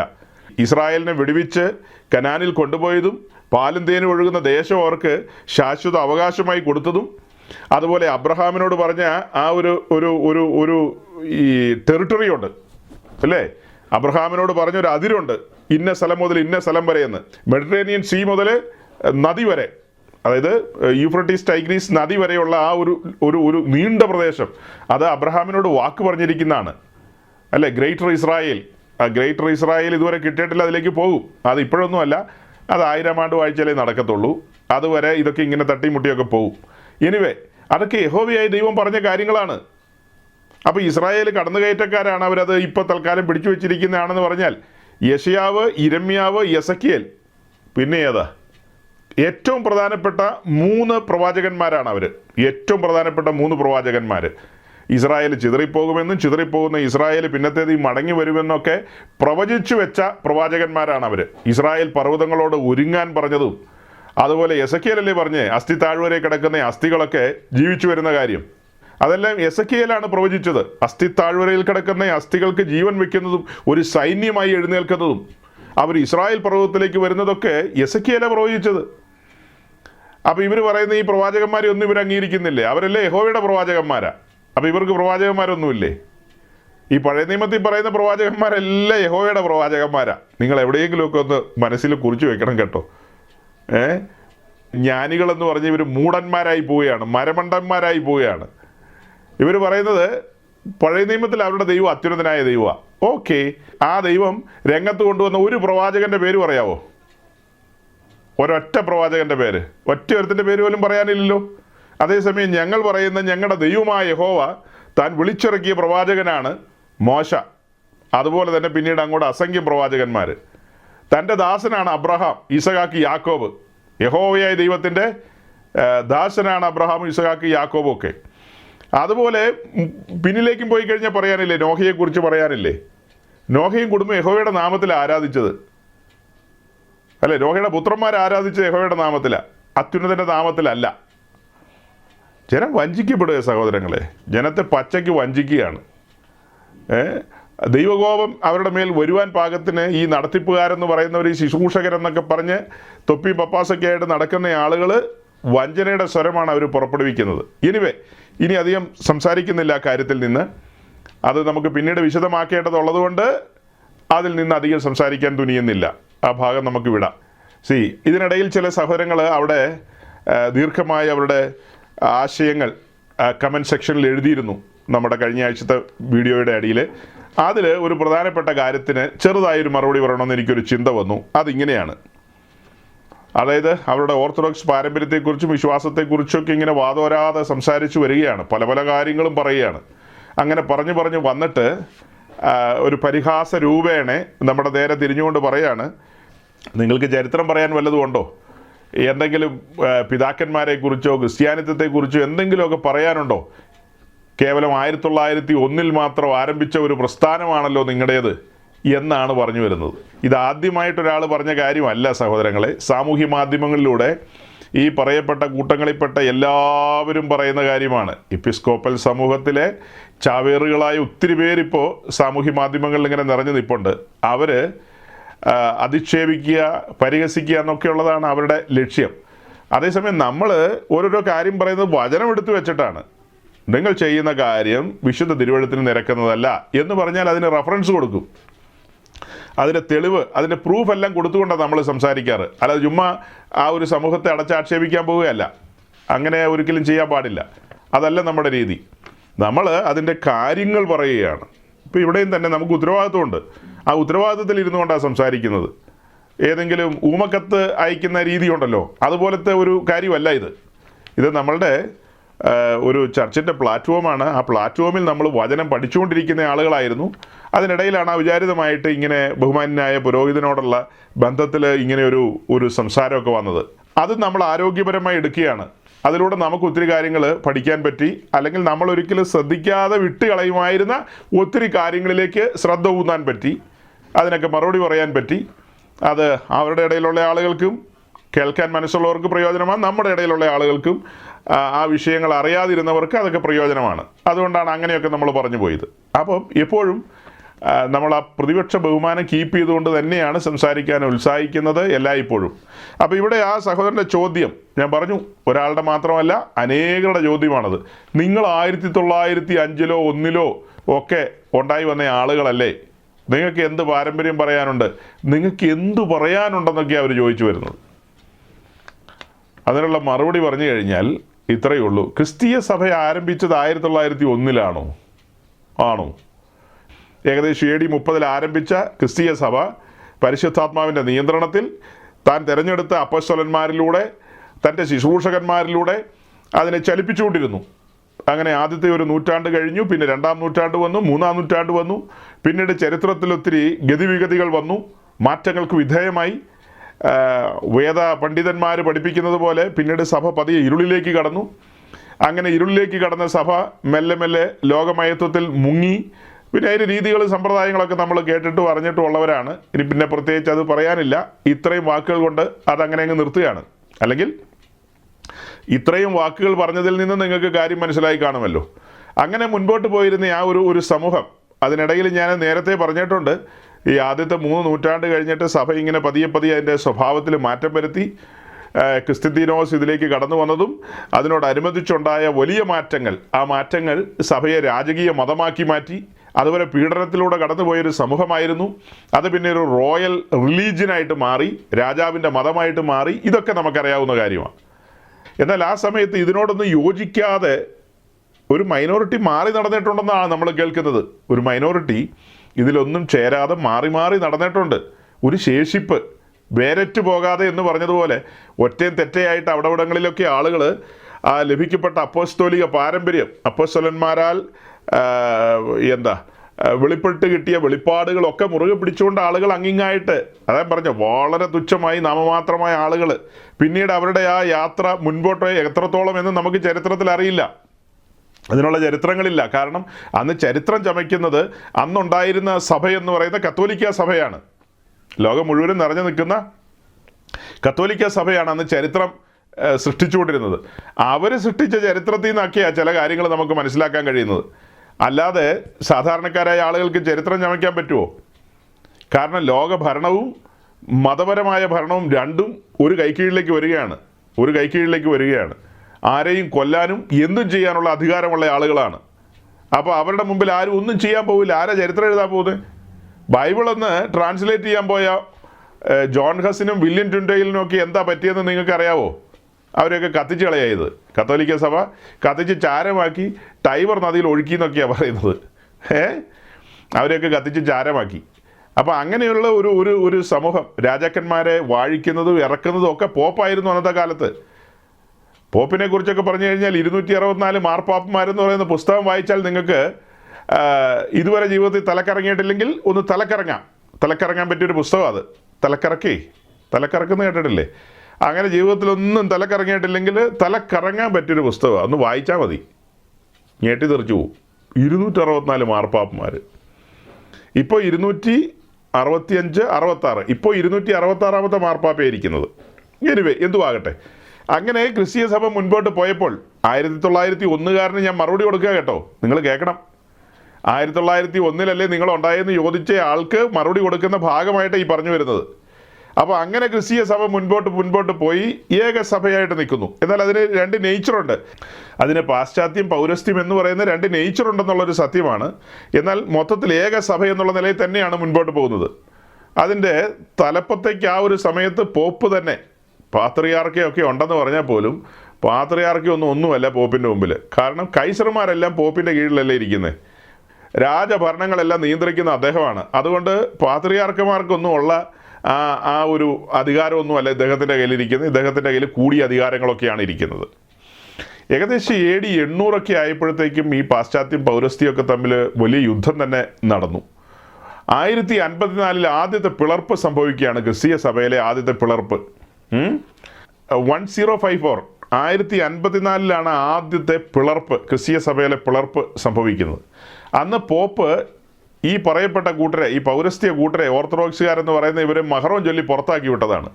അപ്പോൾ അവരുടെ സമൂഹത്തിൻ്റെ ആരംഭം എന്ന് പറഞ്ഞാൽ ഒഫീഷ്യലി പറഞ്ഞാൽ 1054 പെന്തിക്കോസുകാർ 1901 അവർ പറയുന്നു. ശരി, സമ്മതിച്ചു. അപ്പോൾ നിങ്ങളോ 1054. അങ്ങനെയല്ല, ഞങ്ങൾ അതിപുരാതനമാണ്, പത്രോസിൻ്റെ തുടർച്ചയാണ് എന്നൊക്കെ പറഞ്ഞാൽ അതിനൊന്നും രേഖയില്ല. കത്തോലിക്ക സഭ അത് അംഗീകരിക്കില്ല. നിങ്ങളെ മഹറോൻ ചൊല്ലി പുറത്തു വിട്ടതാണ്, അതാണ് രേഖ. ഞങ്ങൾക്കൊരു മര്യാദയുള്ളതുകൊണ്ട് ഞങ്ങൾ വേണേ അംഗീകരിക്കും. അങ്ങനെയൊന്നും അല്ല പോപ്പെ. ഇവർ ഇങ്ങനെ ഇവരുടേതായ സംസ്കാരങ്ങളും കാര്യങ്ങളുമായിട്ടൊക്കെ മുന്നോട്ട് പോയ ആളുകൾ തന്നെയാണ് എന്നൊക്കെ ഞങ്ങൾ നിങ്ങളുടെ കൂടെ പറയാനൊക്കെ കൂടാം. പക്ഷേ ചരിത്രം അങ്ങനെയല്ല. 1054 നിങ്ങൾ പുറത്തു വന്നത്. പുറത്തു വന്ന് പിന്നീട് നിങ്ങൾ ഈ പറഞ്ഞ നിലയിൽ അറിയപ്പെടുകയാണ്. ഇങ്ങനൊരു സമൂഹം എന്ന നിലയിൽ അറിയപ്പെടുകയാണ്. അതായത് കിഴക്കൻ യൂറോപ്പിലും പിന്നെ ഏഷ്യയുടെ പല ഭാഗങ്ങളിലും ഒക്കെയാണ്. അതുപോലെ ആഫ്രിക്കയിലെ ചില രാജ്യങ്ങൾ, എത്യോപ്യ, എറിത്രിയ, പിന്നെ എവിടെയാ, ഈജിപ്ത്, ഇങ്ങനെയുള്ള പല രാജ്യങ്ങളിലും ഓർത്തഡോക്സ് കൾച്ചറുള്ള ക്രിസ്ത്യാനികളെ നമുക്ക് കാണാൻ കഴിയും. ഇനി ആ സഹോദരൻ പറഞ്ഞ ആ കാര്യത്തിലേക്ക് വന്നു കഴിഞ്ഞാൽ, ക്രിസ്തീയ സഭ ആരംഭിച്ചത് ഞാൻ പറഞ്ഞല്ലോ ഏകദേശം AD 30 അല്ലാതെ 1901 അപ്പോൾ ക്രിസ്തീയ സഭ ആരംഭിക്കുകയും അതിൻ്റെ ഉപദേശ സംഹിതകളൊക്കെ ആദ്യ നൂറ്റാണ്ടിൽ തന്നെ പരുവപ്പെട്ടു വന്നു. ആദ്യത്തെ നൂറ്റാണ്ടിൽ തന്നെ കാര്യങ്ങളെല്ലാം അതിനൊരു ക്രമം വന്നു കഴിഞ്ഞു. രക്ഷയും സ്നാനവും ആത്മസ്നാനവും എന്നു വേണ്ട അതിൻ്റെ പഠിപ്പീരും കാര്യങ്ങളൊക്കെ ആദ്യ നൂറ്റാണ്ടിൽ തന്നെ വന്നു. ആ കാര്യങ്ങൾ പിന്നത്തേതിൽ സഭയ്ക്ക് കൈമോശം വന്നു. ആദ്യ നൂറ്റാണ്ടിലെ അപ്പോസ്തോലിക ക്രമങ്ങളൊക്കെ കൈമോശം വന്നു. അങ്ങനെ കൈമോശം വന്ന് ഇരുളിലേക്ക് പതിയെ കടന്നുപോയി. അങ്ങനെ ഇരുളിലേക്ക് കടന്നുപോയ ആ സമൂഹത്തിൽ നിന്ന് ചില വ്യക്തികളെ ദൈവം ഉണർത്തിക്കൊണ്ട് അതിനെ യഥാസ്ഥാനപ്പെടുത്തുവാൻ പാകത്തിന് ആ സഭാ സമൂഹത്തിൽ നവീകരണങ്ങൾ അനുവദിച്ചു. അങ്ങനെ ആ നവീകരണങ്ങളിൽ ഓരോരുത്തർ പുറത്തു വന്നു. അതിൽ മാർട്ടിൻ ലൂഥറിൻ്റെ ഭാഗത്തുനിന്ന് വലിയ സംഭാവന ഉണ്ടായി എന്നുള്ളൊരു സത്യമാണ്. അതിനുശേഷം പിന്നീട് പല മൂവ്മെൻറ്റുകൾ ഉണ്ടാകുകയാണ്. ക്രിസ്തീയ സഭയ്ക്കകത്ത് പല മൂവ്മെൻറ്റുകൾ ഉണ്ടാകുകയാണ്. അങ്ങനെ പുറത്തേക്ക് വരുന്ന ആളുകൾ അവർക്ക് ലഭിക്കപ്പെട്ട വിശുദ്ധ തിരുവെഴുത്തുകളുടെ പ്രകാശനത്തിൽ അവർ ആ ആദ്യാനുഭവങ്ങളിലേക്ക് മടങ്ങാനാണ് ആഗ്രഹിച്ചത്. ആദ്യാനുഭവങ്ങളിലേക്ക് മടങ്ങാൻ ആഗ്രഹിച്ചു. അതിന് ഒരു പൂർണ്ണത കൈവന്നു എന്ന് പറയാൻ പറ്റത്തില്ല. അത് ഏകദേശം 1500 ശേഷം ഉണ്ടായ ഈ വിപ്ലവങ്ങളിൽ പല മൂവ്മെൻറ്റുകളുണ്ടായി. അതെല്ലാം ഞാനിപ്പോൾ പറയാൻ ആഗ്രഹിക്കുന്നില്ല. ആ മൂവ്മെൻറ്റുകളുടെ എല്ലാം കാലത്ത് ആളുകൾ രംഗത്തേക്ക് വന്നു, പുറത്തേക്ക് വന്നു. ഭക്തന്മാരായവർ ഒത്തിരി പേര് രംഗത്ത് വന്നു. അങ്ങനെ 1900 ആദ്യ പാദത്തോടുള്ള ബന്ധത്തിലാണ്, അല്ലെങ്കിൽ 20-ാം നൂറ്റാണ്ടിൻ്റെ ആദ്യ സമയത്താണ് പെന്തക്കോസ്റ്റ് മൂവ്മെൻ്റ് ഉണ്ടായത്. അത് ക്രിസ്തീയ സഭയിലൊരു മൂവ്മെൻറ്റ് മാത്രമാണ്. പെന്തക്കോസ്റ്റ് എന്ന് പറയുന്ന സഭയൊന്നുമില്ല, ഓർത്തഡോക്സ് സഭയൊന്നുമില്ല, കത്തോലിക്ക സഭയൊന്നുമില്ല. അതൊക്കെ നമ്മൾ പറഞ്ഞുണ്ടാക്കുന്നതല്ലേ. ഇതെല്ലാം ഓർഗനൈസേഷൻസ് മാത്രമാണ്. ഈ പറഞ്ഞ സംഭവങ്ങളെല്ലാം ഓർഗനൈസേഷൻസ് ആണ്. ആ ഓർഗനൈസേഷൻസ് അതിൻ്റെ ബൈലോയും കാര്യങ്ങളും ഒക്കെ ആയിട്ട് 934 ഭരണഘടനയോ അല്ലെ 2002 ഏതും ആയിക്കോട്ടെ, ആ ഭരണഘടനയൊക്കെ വെച്ച് അത് മുൻപോട്ട് കൊണ്ടുപോകുന്നു എന്നേ ഉള്ളൂ. പെന്തിക്കോസുകാർക്കും അങ്ങനെ ബൈലോകളെല്ലാം ഉണ്ടെങ്കിൽ അവരും മുന്നോട്ട് പോട്ടെ. ഇപ്പം എന്നെ സംബന്ധിച്ച് വ്യക്തിപരമായി എന്നെ സംബന്ധിച്ച് പറഞ്ഞു കഴിഞ്ഞാൽ, ഞാനിങ്ങനൊരു സിറിയൻ പാരമ്പര്യത്തിലൊക്കെ വന്നയാളാണ്. എൻ്റെ കയ്യിൽ ലഭിക്കപ്പെട്ട വിശുദ്ധ തിരുവെഴുത്ത് ബൈബിൾ തുറന്ന് വായിക്കാൻ ആരംഭിച്ചപ്പോൾ ആ ബൈബിളിൻ്റെ ഉള്ളടക്കം എനിക്ക് പരിശുദ്ധാത്മാവ് വെളിപ്പെടുത്തി തന്നു. അതിൻ്റെ പ്രകാശനത്തിൽ സിറിയൻ ബാക്ക്ഗ്രൗണ്ടിലുള്ള ആളുകളെന്ന് നമ്മൾ പൊതുവെ വിളിക്കുന്നവരും മലയാളക്കരയിൽ ധാരാളം ഉണ്ടല്ലോ. അത്തരക്കാർ ഓണത്തിനും ക്രിസ്മസിനും എന്തൊക്കെയാണ് ചെയ്യുന്നത്? അവർ ഈസ്റ്ററിന് എന്ത് ചെയ്യും? അതുപോലെ ഓരോരോ കാര്യങ്ങളിൽ എന്തെല്ലാം ചെയ്യുമോ അതെല്ലാം ചെയ്ത് ജീവിച്ചയാളാണ് ഞാനും. പിന്നെ ശേഷം മനുഷ്യരെ പോലെ തന്നെ മുന്നോട്ട് പോയ ആളാണ്. അങ്ങനെ പ്രത്യേകിച്ച് പള്ളിയും പട്ടക്കാരൊന്നും ആയിട്ട് ജീവിച്ചതല്ല. ദൈവം ഉണ്ടോയെന്ന് ചോദിച്ചാൽ ഉണ്ട്, ഇല്ലെന്ന് ചോദിച്ചാൽ ഇല്ലെന്ന് ഞാൻ പറയാൻ ഒരിക്കലും തുനിഞ്ഞിട്ടില്ല. ദൈവമൊക്കെ ഉണ്ട്, പക്ഷെ ഞാൻ എൻ്റെ വഴിക്ക് ജീവിച്ചു പോയ ആളാണ്. അല്ലാതെ ദൈവത്തിന് മഹത്വം കൊടുക്കാനോ ദൈവത്തെ ആരാധിക്കാനോ ആ വഴിയിലൂടെ സഞ്ചരിക്കാനോ ഒന്നും. അങ്ങനെ ആ വഴിയിലൂടെ സഞ്ചരിച്ചാൽ പിന്നെ ഈസ്റ്ററിന് സോമരസം കുടിക്കാൻ പറ്റുമോ? ബൈബിളൊക്കെ എടുത്ത് വായിച്ച് ദൈവത്തെ മഹത്വപ്പെടുത്തുന്ന ഒരുത്തിന് ക്രിസ്മസിന് ഈ പറഞ്ഞ സൂത്രം ഇറക്കി വിടാൻ പറ്റുമോ താഴേക്ക്? അതൊക്കെ ബുദ്ധിമുട്ടായിരിക്കും. അപ്പോൾ അങ്ങനെ ജീവിച്ചതാ. ഞാനൊരു പെന്തിക്കോസുകാരൻ്റെ പ്രസംഗം കേട്ട് ഈ ബൈബിൾ കയ്യിലെടുത്ത ആളല്ല. എൻ്റെ ഭവനത്തിൽ ഞാൻ ബൈബിൾ വായിക്കാൻ ആരംഭിച്ചു. അതിന് സാവകാശം ഒരുക്കിയത് സ്വർഗത്തിലെ ദൈവമാണ്. എന്നെ തട്ടി ഉണർത്തി. അങ്ങനെ തട്ടി ഉണർത്തിയ ഞാൻ ബൈബിൾ വായിക്കാൻ ആരംഭിച്ചു. ആ ബൈബിൾ വായിച്ചപ്പോൾ ഞാൻ മനസ്സിലാക്കി വന്ന, അല്ലെങ്കിൽ എൻ്റെ അനുഭവത്തിലുള്ള ആ ഒരു ദൈവസങ്കല്പവും ആത്മീയമായ കാര്യങ്ങളൊന്നും ഈ പുസ്തകമായിട്ട് പൊരുത്തപ്പെടുന്നില്ല. ഞാൻ നോക്കുമ്പോൾ ഇതൊന്നും പൊരുത്തപ്പെടുന്നില്ല. വലിയ വ്യത്യാസങ്ങളാണ് കാണുന്നത്. எனவே പരിശുദ്ധാത്മാവ് എനിക്ക് പാപബോധം നൽകുകയും ഞാൻ ദൈവസന്നിധിയിൽ എൻ്റെ പാപം ഏറ്റു പറഞ്ഞൊരു ദൈവവേദലായി തീരുകയും ചെയ്തു എന്നുള്ളതൊരു സത്യമാണ്. ആ സമയത്ത് ഞാൻ രക്ഷിക്കപ്പെട്ട, അല്ലെങ്കിൽ ആ രക്ഷാനുഭവത്തിലേക്ക് വന്ന വ്യക്തിയാണ്. രക്ഷിക്കപ്പെട്ട എന്നെ സഭയുടെ ഭാഗമായി ചേർക്കുകയായിരുന്നു. അങ്ങനെയാണ് അപ്പോസ്തല പ്രവൃത്തിയിൽ എഴുതിയത്. അത് 1901 ആരെങ്കിലും സഭ തുടങ്ങിയായിരുന്നോ? 1901 തുടങ്ങിയ സഭയിലാണോ എന്നെ ചേർത്തത്? യേശുക്രിസ്തു വിഭാവന ചെയ്ത തൻ്റെ ക്രൂശുമരണത്തിലൂടെ ഉരുത്തിരിഞ്ഞു വന്ന ആ ദൈവസഭയുടെ ഭാഗമായിട്ടാണ് ഞാൻ ചേർന്നത്. അതിൻ്റെ ഭാഗമായിട്ടാണ് പരിശുദ്ധാത്മാവ് എന്നെ അടുപ്പിച്ചു നിർത്തിയത്. അത് കഴിഞ്ഞിട്ട് അപ്പോസ്തലന്മാരുടെ പഠിപ്പീരുകളാണ് എനിക്ക് തുറന്നു തന്നത്. അല്ലാതെ ശ്രീമാൻ ഒസ്താത്യോസിൻ്റെ പഠിപ്പീരല്ല എനിക്ക് പരിശുദ്ധാത്മാവ് തുറന്നു തന്നത്. അപ്പോസ്തലന്മാർ പറഞ്ഞതും പഠിപ്പിച്ചതുമായ കാര്യങ്ങൾ, പരിശുദ്ധാത്മാവിൽ അവർ പങ്കുവെച്ചതായ കാര്യങ്ങൾ, ആ കാര്യങ്ങളെല്ലാമാണ് തുറന്നു തന്നത്. അപ്പോൾ 1901 ആരംഭിച്ചതെന്ന് ചോദിച്ചാൽ മറുപടി ഇത്രയേ ഉള്ളൂ. ക്രിസ്തീയ സഭ ആരംഭിച്ചത് ഏകദേശം AD 30 ആ ആരംഭിച്ച സഭയുടെ നേച്ചർ എന്താണെന്ന് പഠിക്കണം, അതിൻ്റെ രീതികൾ പഠിക്കണം. അതിനനുസരിച്ച് പരിശുദ്ധാത്മാവ് നമ്മെ ആ ഒരു തലത്തിലേക്ക് കൊണ്ടുവരികയാണെങ്കിൽ, അങ്ങനെ വന്ന ആൾക്കാരെയൊക്കെ പെന്തിക്കോസുകാരെന്ന് വിളിക്കാനാണ് നിങ്ങൾക്ക് ഇഷ്ടമെങ്കിൽ നിങ്ങൾ അങ്ങനെ വിളിക്കുക. അപ്പോസ്തലന്മാർ പറഞ്ഞതും പഠിപ്പിച്ചതുമായ ആ കാര്യങ്ങളുമായിട്ട് ചേർന്ന് അതിനനുസരിച്ച് ജീവിച്ചു പോകുന്നവരെ എങ്ങനെ വേണേലും വിളിച്ചോ. അവരെ ക്രിസ്ത്യാനികളെന്ന് വേണേൽ വിളിക്കാം, പെന്തിക്കോസുകാരെന്ന് വിളിച്ചോ, ദൈവമക്കളെന്ന് വിളിച്ചോ, എങ്ങനെ വേണേലും വിളിച്ചോ. ഒന്നിനും വിരോധമില്ല, ഒരു വിരോധം പറയാനില്ല. അത് നിങ്ങൾ ഏത് രീതിയിലും സൗകര്യം പോലെ സംബോധന ചെയ്തോ. പിന്നെ നിങ്ങൾക്ക് സ്നേഹം മൂക്കുമ്പോൾ വിളിക്കുന്ന വിളിയുണ്ടല്ലോ, പെന്തോ എന്നൊക്കെ. കുറച്ചും കൂടെ സ്നേഹം മൂക്കുമ്പോൾ വിളിക്കുമല്ലോ, കലക്ക വെള്ളത്തിൽ വീണ, അല്ലെങ്കിൽ ഇപ്പോഴാണെങ്കിൽ പ്രണയം അങ്ങ് മൂത്ത് കഴിഞ്ഞിട്ട് വിളിക്കുമ്പോൾ പോത്തുകുളത്തിൽ വീണവരെന്ന്. എങ്ങനെ വേണേലും കൈകാര്യം ചെയ്തു. നിങ്ങളുടെ ഉള്ളിൽ വന്നിരിക്കുന്ന അത്യുന്നതൻ നിങ്ങളെ അങ്ങനെയൊക്കെ കൈകാര്യം ചെയ്യാനാണ് അനുവദിക്കുന്നതെങ്കിൽ ആ രീതിയിൽ നിങ്ങൾ കൈകാര്യം ചെയ്യുക. നിശ്ചയമായും നിങ്ങൾ അങ്ങനെ കൈകാര്യം ചെയ്യുക. പക്ഷെ ഞാൻ കാര്യം പറഞ്ഞ എന്താ, 1901 ആരും ക്രിസ്തീയ സഭ ആരംഭിച്ചിട്ടില്ല. ക്രിസ്തീയ സഭ ആരംഭിച്ചതിന് ശേഷം അതിനുണ്ടായ ഒത്തിരി മാറ്റങ്ങളുണ്ട്. ആ മാറ്റങ്ങളിലൂടെ അതിങ്ങനെ മുന്നോട്ട് പോയി.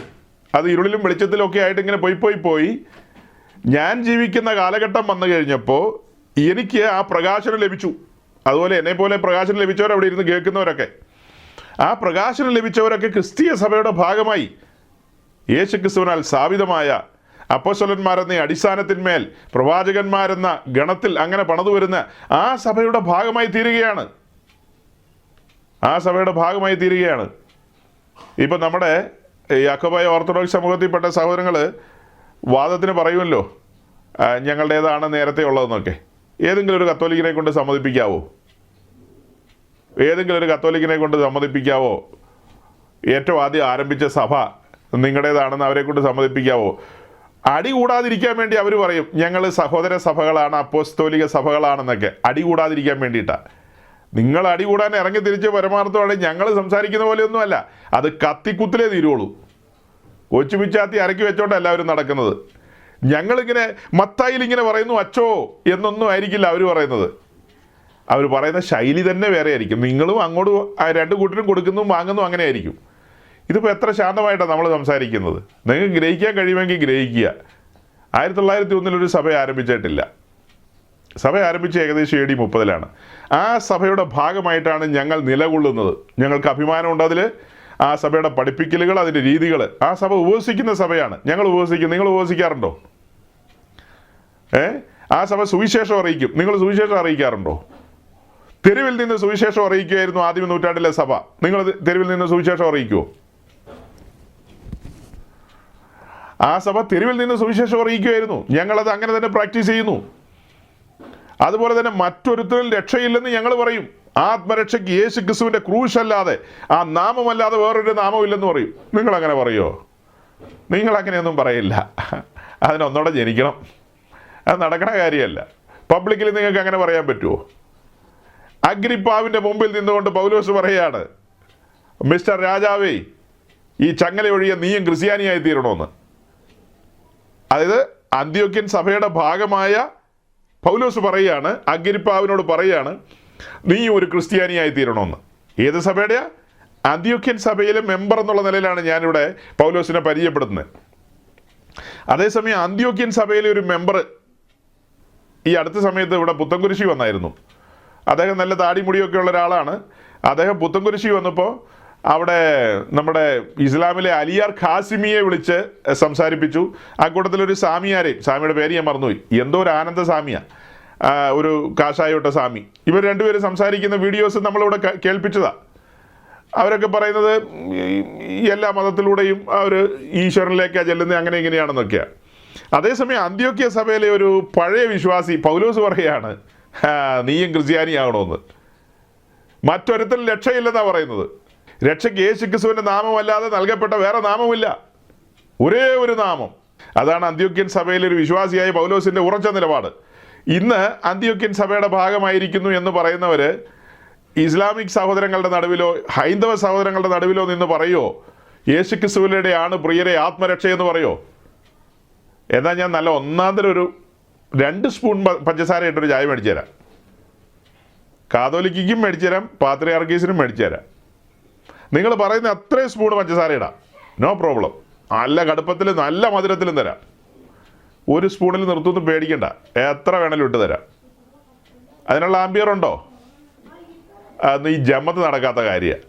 അത് പറയാൻ കഴിയുന്ന ഒരേ ഒരു കൂട്ടർ ഇന്ന് ജീവിച്ചിരിക്കുന്നത് വേർപെട്ട സമൂഹത്തിൽപ്പെട്ടവരാണ്. അത് പറയാൻ ആംബിയറുള്ള ആൾക്കാർ വേർപെട്ട സമൂഹത്തിലുള്ളവരാണ്. അത് ഞങ്ങൾക്ക് അഭിമാനത്തോടെ പറയാം, ഞങ്ങളത് പറയുന്നവരാണ്. അത് പറഞ്ഞവരാണ് 1-ാം നൂറ്റാണ്ടിലെ സഭ. അല്ലെ, യെരുശലേമിൻ്റെ തെരുവിൽ നിന്നുകൊണ്ട് പ്രകമ്പനം കൊള്ളിച്ചു അവർ. യേശുക്രിസ്തുവിൻ്റെ നാമം ഉയർത്തിയവർ, അവൻ്റെ ഉപദേശങ്ങളെ പഠിപ്പിച്ചു. മഹാപുരോഹിതൻ വന്ന് എന്താ ചോദിച്ചത്? ആ നസറായൻ്റെ ഉപദേശം ഇവിടെ നിറയ്ക്കുകയാണോ എന്നാണ് ചോദിച്ചത്. യെസ്, അതിനുള്ള അഭിഷേകമാണ് ഞങ്ങളുടെ മേൽ വീണിരിക്കുന്നതെന്ന് അവർ പറഞ്ഞത്. എന്നാൽ ശരി, എല്ലാത്തിനും പിടിച്ച് ജയിലിലിടാൻ പറഞ്ഞു. ഓക്കെ, പിടിച്ച് ജയിലിലിട്ടു. അല്ലേ, എല്ലാത്തിനും പിടിച്ച് ജയിലിലിട്ടു. ദൂതനിറങ്ങി ജയിലിൽ നിന്ന് അവരെ പുറത്തു കൊണ്ടുവന്നു. എന്നിട്ട് എന്താ പറഞ്ഞത്? എല്ലാവരും ഇനി മേലാൽ മിണ്ടിപ്പോകരുത്, വീട്ടിൽ പോയിരുന്നോ, കൊട്ടക്കടി കയറിക്കോ, അങ്ങനെയാണോ പറഞ്ഞേ? എവിടെ നിന്ന് പ്രസംഗിച്ചോ അവിടെ തന്നെ നിന്ന് വീണ്ടും പ്രസംഗിക്കുക. കാരണം നിന്റെ മേൽ ഉയരത്തിലെ അഭിഷേകമാണ് പകരപ്പെട്ടിരിക്കുന്നത്. അത് ജയിലറകൾക്കൊന്നും പിടിച്ചു വെക്കാൻ കഴിയുന്നതല്ല, ആണോ? തടവറകളുടെ കനത്ത ഗേറ്റുകൾക്ക് ബന്ധിക്കാൻ കഴിയുന്ന കാര്യങ്ങളല്ല അതൊന്നും. വലിയവനായ ദൈവം അവരോട് കൂടെ ഉണ്ടായിരുന്നു. അതുകൊണ്ട് അവർ യെരുശലേമിലും യഹൂദയിലും മാത്രമല്ല, ചുറ്റുപാടെല്ലാം ആ ഉപദേശം സ്പ്രെഡ് ചെയ്തു. യേശുക്രിസ്തുവിലൂടെയുള്ള രക്ഷ വിശ്വാസത്താൽ കരസ്ഥമാക്കാമെന്ന്, പ്രവൃത്തിയാൽ അല്ല എന്നുള്ള കാര്യം വിളിച്ചു പറഞ്ഞില്ലേ? സകല ദിക്കിലും വിളിച്ചു പറഞ്ഞു. അതിൻ്റെ പിന്തുടർച്ചക്കാരാണ് ഞങ്ങൾ മാത്രം. നിങ്ങൾ അതിൻ്റെ ഭാഗമേ അല്ല. നിങ്ങൾക്ക് AD 52 മുതലുള്ള ചരിത്രം പറയാനുണ്ട്. നിങ്ങൾ ഇന്ത്യയിൽ ഏതെങ്കിലും ഒരു സ്റ്റേറ്റിൽ പോയി സുറിയാനിയിലോ മലയാളത്തിലോ ഏതെങ്കിലും ഭാഷയിൽ നിങ്ങളൊരു സുവിശേഷം പറഞ്ഞിട്ടുണ്ടോ? ഒരു സ്ഥലത്ത് നിങ്ങൾ പറഞ്ഞിട്ടില്ല. നിങ്ങൾ തയ്യൽ സ്കൂളുകൾ സ്ഥാപിച്ചിട്ടുണ്ട്, പിന്നെ ക്ലിനിക്കുകൾ സ്ഥാപിച്ചിട്ടുണ്ട്, നഴ്സറികൾ സ്ഥാപിച്ചിട്ടുണ്ട്. അതുകൊണ്ടൊന്നും മനുഷ്യൻ്റെ ആത്മരക്ഷ സാധിക്കില്ലല്ലോ. ഈ പറയപ്പെട്ട കാര്യങ്ങൾ കൊണ്ട് ഒരുവൻ്റെ ആത്മരക്ഷ സാധിപ്പിക്കാൻ പറ്റുമോ? അതൊരു മാനുഷികമായ ഒരു മനുഷ്യത്വപരമായ പ്രക്രിയ, ഒരു സഹായം എന്നൊക്കെ വേണമെങ്കിൽ പരിഗണിക്കാം. അതല്ലാതെ ശരിക്കും അവർക്ക് കൊടുക്കേണ്ട സഹായം എന്താ? ശരിക്കും യേശുക്രിസ്തുവിനെ കുറിച്ചുള്ള സുവിശേഷമാണ് കൊടുക്കേണ്ടത്. ക്രിസ്തു ക്രൂശിക്കപ്പെട്ടു എന്ന കാര്യം അതെന്തുകൊണ്ടാണ് പറഞ്ഞാത്തത്? അവിടെ എല്ലാം പ്രശ്നങ്ങളുണ്ടെന്നേ ഞങ്ങൾക്കറിയാതെ. നിങ്ങളുടെ ഇടയിൽ സുവിശേഷം പറയണമെന്ന് ആഗ്രഹമുള്ളവരുണ്ട്, അത് പറയണ്ടെന്ന് പറയുന്നവരുണ്ട്. യേശുക്രിസ്തുവിൻ്റെ ക്രൂശുമരണത്തിൽ എല്ലാവരും രക്ഷിക്കപ്പെട്ടു, ഇനി ഒരു രക്ഷ അറിയിക്കേണ്ട കാര്യമില്ലെന്ന് പറയുന്നവർ നിങ്ങളുടെ ഇടയിലുണ്ട്. അങ്ങനെയല്ല, എല്ലാവർക്കും രക്ഷ കിട്ടില്ല, അത് സഭ വഴിയാണ് ലഭിക്കുന്നത്, മാമോദീസ വഴിയാണ് സഭയുടെ ഭാഗമാകുന്നത്, അങ്ങനെയേ രക്ഷ ലഭിക്കൂ എന്ന് പറയുന്നവർ നിങ്ങളുടെ ഇടയിലുണ്ട്. പലതരക്കാരുണ്ട്. അല്ലാതെ ഏകീകൃത ചിന്തയൊന്നും ആയിട്ടല്ല നിങ്ങളൊന്നും നടക്കുന്നതെന്ന് നമുക്ക് നല്ല ബോധ്യമുണ്ട്. സഹോദരങ്ങളെ, ഇനി ഏറ്റവും പ്രധാനപ്പെട്ട ഒരു കമൻറ്റ് നമ്മൾ വായിക്കുകയാണ്. കഴിഞ്ഞ ആഴ്ചത്തെ നമ്മുടെ ആ വീഡിയോയുടെ അടിയിൽ നമ്മുടെ ബഹുമാനപ്പെട്ട അച്ഛൻ 2 കമൻറ്റ്സ് എഴുതിയിരുന്നു. അതിലൊരു കമൻറ്റിൽ അദ്ദേഹം പറയുന്നത് സൂര്യൻ കിഴക്കാണ് ഉദിക്കുന്നത്, പടിഞ്ഞാറാണ് അസ്തമിക്കുന്നതെന്ന്. അത് അദ്ദേഹത്തിന് പറയാം, നമുക്കും അറിയാം, നമ്മളെ ഒന്ന് ഓർമ്മിപ്പിച്ചതാണ്. അപ്പോൾ കിഴക്കിന് പ്രാധാന്യം ഉണ്ടെന്നുള്ളതാണ് പറയുന്നത്. കിഴക്കിന് പ്രാധാന്യമുണ്ട്.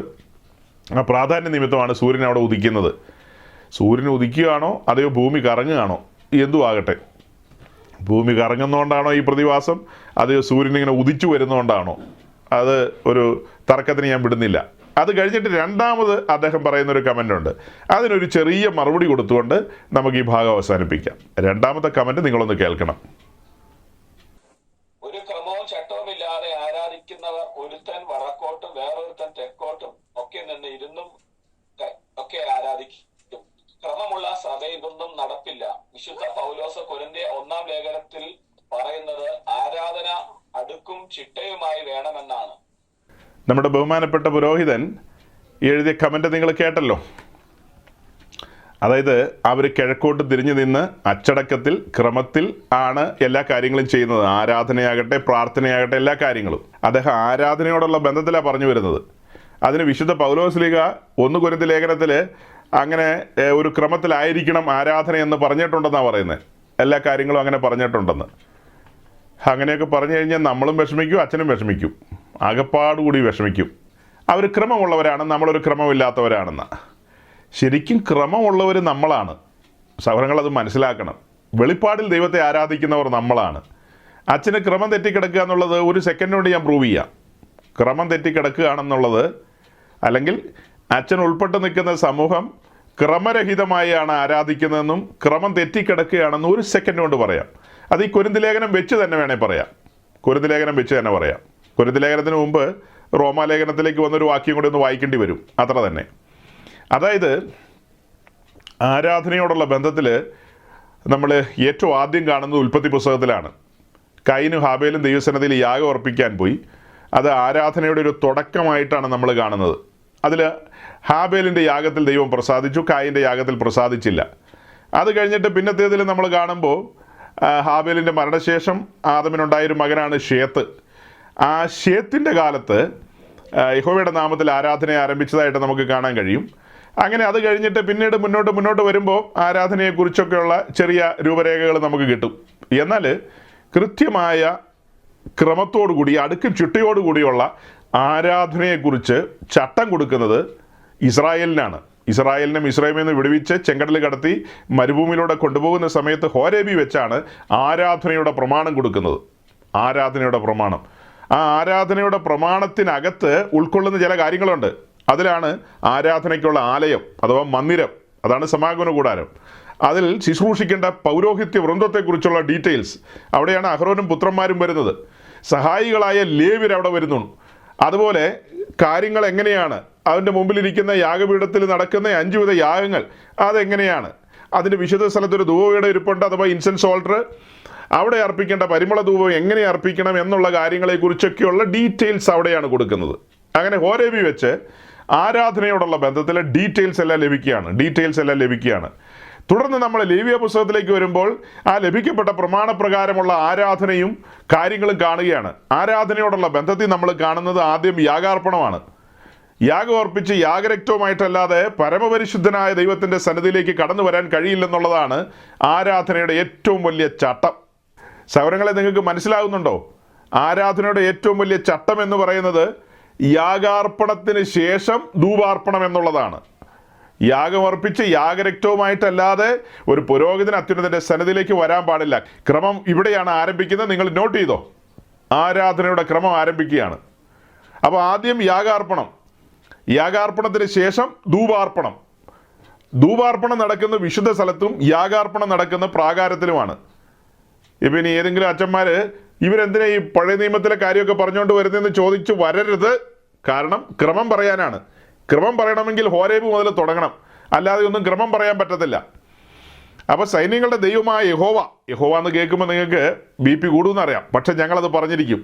അപ്പോൾ സൈന്യങ്ങളുടെ ദൈവമായ യഹോവ തൻ്റെ ജനമായ ഇസ്രായേലിന് ആരാധനയ്ക്കുള്ള ചട്ടവും പ്രമാണവും പർവ്വതത്തിൽ വെച്ച് കൊടുത്തു. മോശെ അത് കൈയേറ്റു വാങ്ങി അതിൻ പ്രകാരം കാര്യങ്ങൾ ആരംഭിക്കുകയാണ്. ആദ്യം യാഗം അർപ്പിക്കുന്നു, യാഗരക്തമായി അകത്ത് വരുന്നു, പിന്നീട് ധൂപം അർപ്പിക്കുന്നു. ധൂപപീഠത്തിൽ ധൂപം അർപ്പിക്കുന്നതാണ് ആരാധന എന്ന് പറയുന്നത്. ഇസ്രായേലിൻ്റെ ആരാധന നടക്കുന്ന വിശുദ്ധ സ്ഥലത്ത് ധൂപപീഠത്തിലാണ്. അവിടെയാണ് ആരാധന നടക്കുന്നത്, പ്രാകാരത്തിലല്ല. യാഗം അർപ്പിക്കുന്നതല്ല ആരാധന. ആരാധനയ്ക്കുള്ള ഒരുക്കമാണ് യാഗാർപ്പണം എന്ന് പറയുന്നത്. യാഗാർപ്പണത്തിന് ശേഷമാണ് ധൂപാർപ്പണം. അവിടെയാണ് ആരാധന, അതിൻ്റെ പൂർത്തീകരണം അവിടെയാണ്. അവിടെ നിന്ന് ആ പുക, സുഗന്ധ ധൂപം സ്വർഗത്തിലേക്ക് ഉയരുകയാണ്. ഉയരുക എന്ന് വെച്ചാൽ തന്നെ പോകുമൊന്നുമില്ല, സ്വർഗദൂതന്മാർ ആ ധൂപവുമായി സ്വർഗത്തിലേക്ക് പോവുകയാണ്. പഴയ നിയമത്തിൻ്റെ രീതിയാണ്. അങ്ങനെയാണ് ആരാധനയുടെ ഒരു ക്രമം അന്ന് നടന്നുകൊണ്ടിരുന്നത്. ഇനി അതിൻ്റെ വിശദാംശങ്ങളൊക്കെ ഒത്തിരിയുണ്ട്. എന്നാൽ അത് കഴിഞ്ഞിട്ട് അവർ വാഗ്ദത്ത ഭൂമി വരികയും ആ സമാഗമന കൂടാരം എന്ന് പറയുന്ന ആ തുണിക്കൂടാരം, അല്ലെങ്കിൽ ആ തുകൽ കൊണ്ടും തുണി കൊണ്ടും ഒക്കെയുള്ള കൂടാരം ചുരുട്ടി വെച്ചിട്ട് ശലോമോന്റെ നേതൃത്വത്തിൽ അവിടെ മനോഹരമായ ഒരു ആലയം പണിതു, ഒരു പെർമനന്റ് സ്ട്രക്ചർ. അതാണ് യെരുശലേമിലെ ദൈവാലയം. ആ യെരുശലേമിലെ ദൈവാലയത്തിലെയും ആരാധനയുടെ രീതി ഇതൊക്കെ തന്നെയാണ്. യാഗാർപ്പണം, ദെൻ ധൂപാർപ്പണം. അങ്ങനെ ഏകദേശം 1445 വർഷം അതിങ്ങനെ തുടർന്നുകൊണ്ടിരുന്നു. ഏകദേശം അത്രയും കാലം അതങ്ങനെ തുടർന്നുകൊണ്ടിരുന്നു. എന്നാൽ യേശുക്രിസ്തു ഈ ഭൂമിയിൽ ഭൂജാതനാകുകയും പുനരുത്ഥാനത്തിൽ തൻ്റെ ക്രൂശുമരണവും ക്രൂശുമരണത്തിന് ശേഷം ആരംഭിക്കുന്ന ക്രിസ്തീയ സഭയും, ആ സഭയുടെ ചിട്ടവട്ടങ്ങളിലേക്ക് നമ്മൾ നോക്കുമ്പോൾ കാര്യങ്ങളെല്ലാം മാറി മറിയുകയാണ്. വലിയ മാറ്റങ്ങളാണ് പിന്നീട് സംഭവിക്കുന്നത്. ക്രൂശുമരണത്തോടുള്ള ബന്ധത്തിൽ അതിൻ്റെ തുടക്കത്തിൽ തന്നെ മഹാപുരോഹിതൻ വസ്ത്രം കീറുന്നു, കീറാൻ പാടില്ലാത്ത വസ്ത്രം കീറുന്നു. ക്രൂശുമരണത്തിൻ്റെ സമയം, ആ സന്ധ്യാസമയത്ത് യെരുശലേം ദൈവാലയത്തിൻ്റെ തിരശ്ശീല മുകൾ തൊട്ട് താഴെ വരെ രണ്ടായി ചിന്തിപ്പോകുന്നു. തിരശ്ശീല കീറുന്നു, മഹത്വം പോയി പോകുന്നു. പിന്നത്തേതിൽ ആ മഹത്വം നമ്മൾ കാണുന്നത് സാധുക്കളായ അപ്പസ്തലന്മാർ അവരൊരുമിച്ച് കൂടിയിരിക്കുന്ന ആ മാളിക മുറിയിൽ, അല്ലെങ്കിൽ ആ അപ്പർ റൂമിൽ ദൈവത്തിൻ്റെ മഹത്വം വെളിപ്പെടുകയാണ്. ദൈവത്തിൻ്റെ മഹത്വം വെളിപ്പെടുകയാണ്. കൂടിയിരുന്ന 120 പേരുടെ മേലേക്ക് ആ മഹത്വം ഇറങ്ങി വരികയാണ്. ഇതുവരെ ചരിത്രത്തിൽ ഒരു ദൈവാലയമേ ഉണ്ടായിരുന്നുള്ളൂ. ഇതുവരെ ചരിത്രത്തിൽ ഒരു ദൈവാലയമേ ഉണ്ടായിരുന്നുള്ളൂ. അത് യെരുശലേം ദൈവാലയമാണ്. എന്നാൽ അതിന് മുൻപ് ഒരു തിരുനിവാസം എന്ന നിലയിൽ സമാഗമന കൂടാരം ഉണ്ടായിരുന്നു. അതൊരു സത്യമാണ്. സമാഗമന കൂടാരവും യെരുശലേം ദൈവാലയവുമാണ് ചരിത്രത്തിൽ ഇസ്രായേലിന് അറിയാവുന്ന ദൈവത്തിൻ്റെ ആലയം എന്ന് പറയുന്നത്.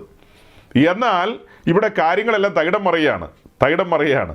പത്രോസ് യെരുശലേം ദൈവാലയത്തിൽ കുർബാന അർപ്പിച്ചു എന്ന് പറഞ്ഞ മഹാന്മാർ ജീവിച്ചിരിക്കുന്ന ഈ ലോകത്ത് നമ്മളിതാ സത്യം പ്രസ്താവിക്കുകയാണ്. പത്രോസ് യെരുശലേം ദൈവാലയത്തിൽ കുർബാന അർപ്പിക്കാൻ ചെന്നാൽ അന്നാസും കയ്യഫാവും കാല് രണ്ടും തല്ലി ഒടിക്കും, ഓടറാന്ന് പറയും. അത് തന്നെയല്ല, പത്രോസ് അവിടെ കുർബാന അർപ്പിക്കാൻ പോവുക എന്ന് പറഞ്ഞാൽ പത്രോസ് കണ്ടതല്ലേ ക്രൂശിതനായ ക്രിസ്തു അവിടെ ആ ഗോൽഗോഥായിൽ കിടക്കുന്നത്. അതെന്തിനു വേണ്ടിയായിരുന്നു? മനുഷ്യവർഗത്തിൻ്റെ പാപത്തിൻ്റെ പരിഹാരത്തിന് വേണ്ടി അവനൊരു പരമയാഗമായി തീരുകയായിരുന്നു, അല്ലേ? മനുഷ്യവർഗത്തിൻ്റെ പാപത്തിൻ്റെ മോചനത്തിന് വേണ്ടി യേശുക്രിസ്തു ഒരു പരമയാഗമായി തീരുകയായിരുന്നു. സകല മനുഷ്യരുടെയും മേൽ വരേണ്ട ശിക്ഷ അവൻ്റെ മേൽ വന്നു. അവൻ പീഡനത്താലും ശിക്ഷാവിധിയാലും എടുക്കപ്പെട്ടു. അവൻ്റെ പ്രാണൻ ഒരു അകൃത്യയാഗമായി തീർന്നു. ഇനി പാപപരിഹാരത്തിന് വേണ്ടി ഒരു യാഗവും ശേഷിക്കുന്നില്ല. ഇതൊക്കെ അറിയാവുന്ന പത്രോസ് യെരുശലേം ദേവാലയത്തിൽ ഇനി കുർബാന അർപ്പിക്കാനോ യാഗം അർപ്പിക്കാനോ ഒക്കെ പോയി എന്ന് പറഞ്ഞാൽ ലോകം മണ്ടത്തരമാവില്ലേ? അപ്പോൾ യേശുക്രിസ്തുവിൻ്റെ ക്രൂശീകരണം അത് വ്യർത്ഥമായി തീർന്നു, അല്ലെങ്കിൽ അതൊരു മണ്ടത്തരമായി പോയി എന്നല്ലേ അർത്ഥമായി വരുന്നത്? അങ്ങനെയല്ലല്ലോ, അതല്ലല്ലോ അതിൻ്റെ സത്യം. അതിൻ്റെ സത്യം അങ്ങനെയല്ല. അതറിയാവുന്ന പത്രോസ് ആ സൈസ് പരിപാടിക്ക് പോവില്ല. പറഞ്ഞു വരുന്നത്, ഇതുവരെ യെരുശലേം ദൈവാലയത്തിൻ്റെ വിശുദ്ധ സ്ഥലത്ത് നടന്നുകൊണ്ടിരുന്ന ധൂപാർപ്പണം, അവിടെയാണല്ലോ ആരാധന നടന്നുകൊണ്ടിരുന്നത്, അതങ്ങനെ തന്നെ മാറുകയാണ്, ഷിഫ്റ്റ് ചെയ്യപ്പെടുകയാണ്. എങ്ങോട്ടാ? റോമാലേഖനം 1:10, റോമൻസ് ചാപ്റ്റർ 1:10. എന്നിട്ട് നമുക്ക് കൊരിന്ത്യർ ലേഖനത്തിലേക്ക് വരാം.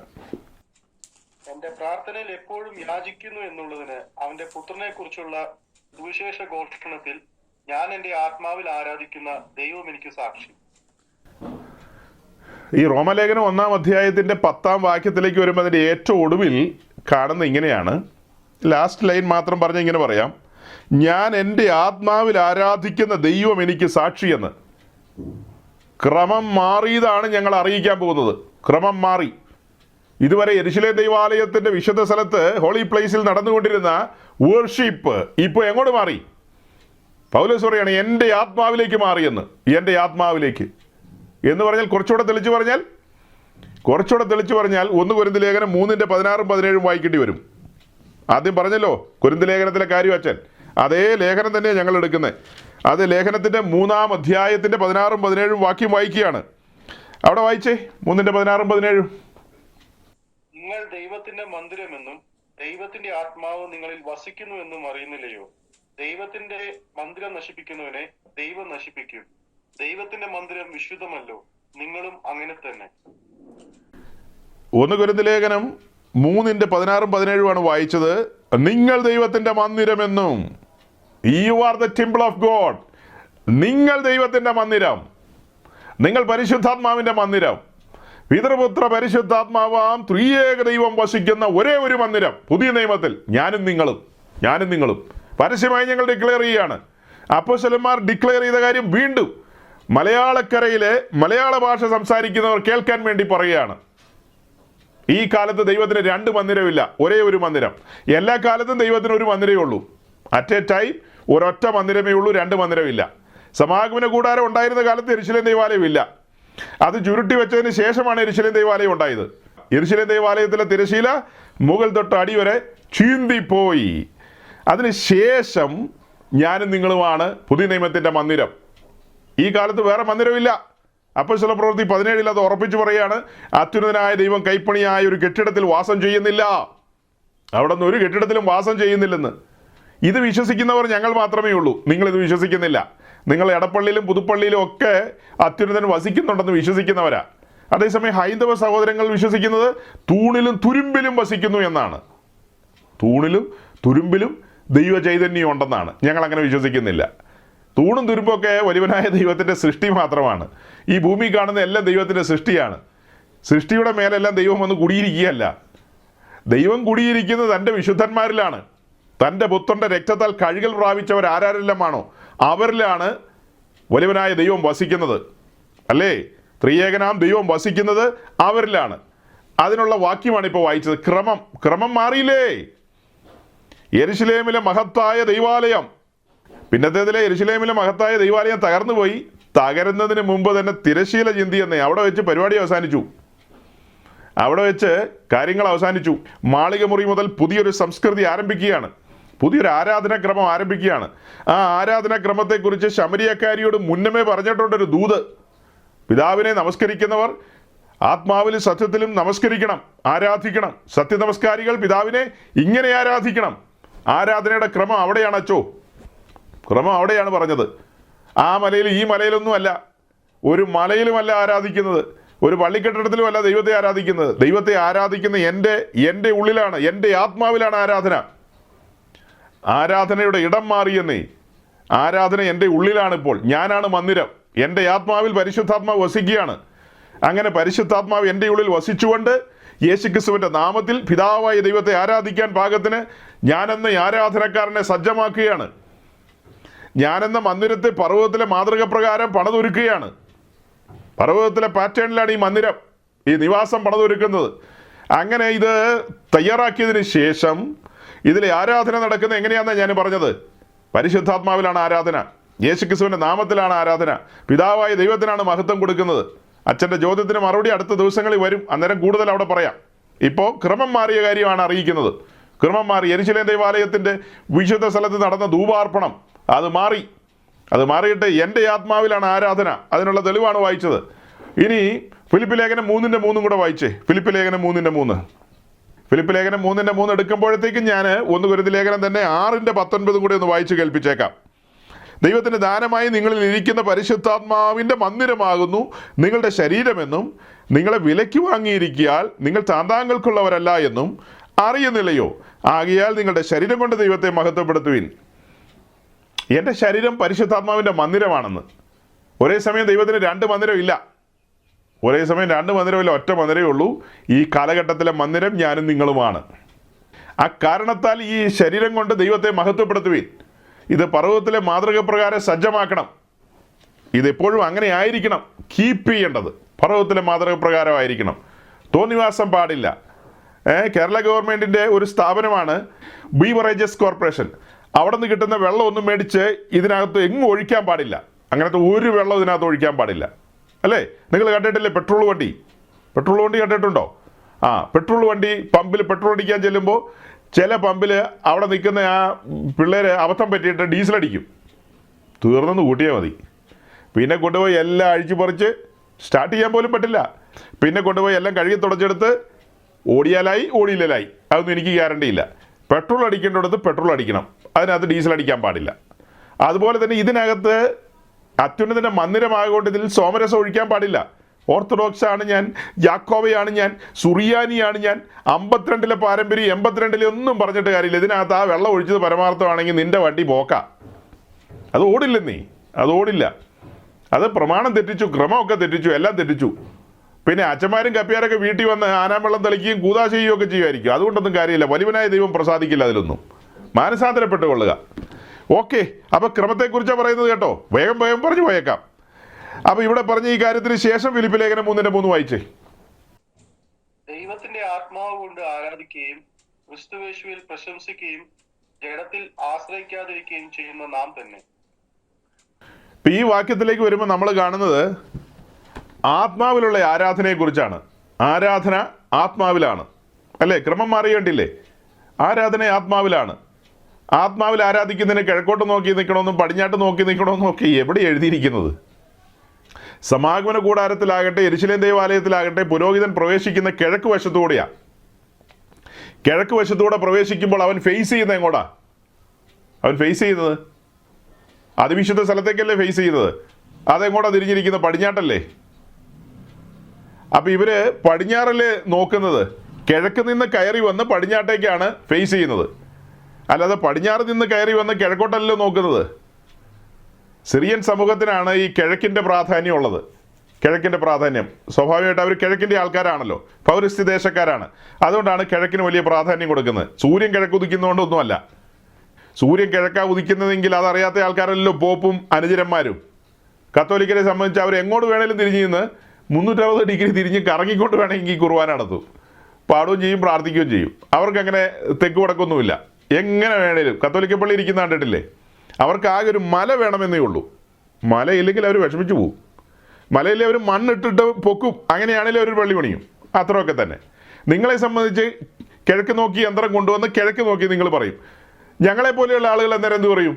അയ്യയ്യേ, ഇതെന്നെ ഈ കാണിക്കുന്നത്, കിഴക്ക് നിന്ന് പടിഞ്ഞാറേക്കല്ലേ നോക്കുന്നതെന്ന് ചോദിക്കും. ഇതെല്ലാം കേൾക്കേണ്ടി വരും. എന്ത് ചെയ്യാൻ പറ്റും? വേദപുസ്തകത്തിൽ എഴുതി വെച്ചിരിക്കുകയല്ലേ.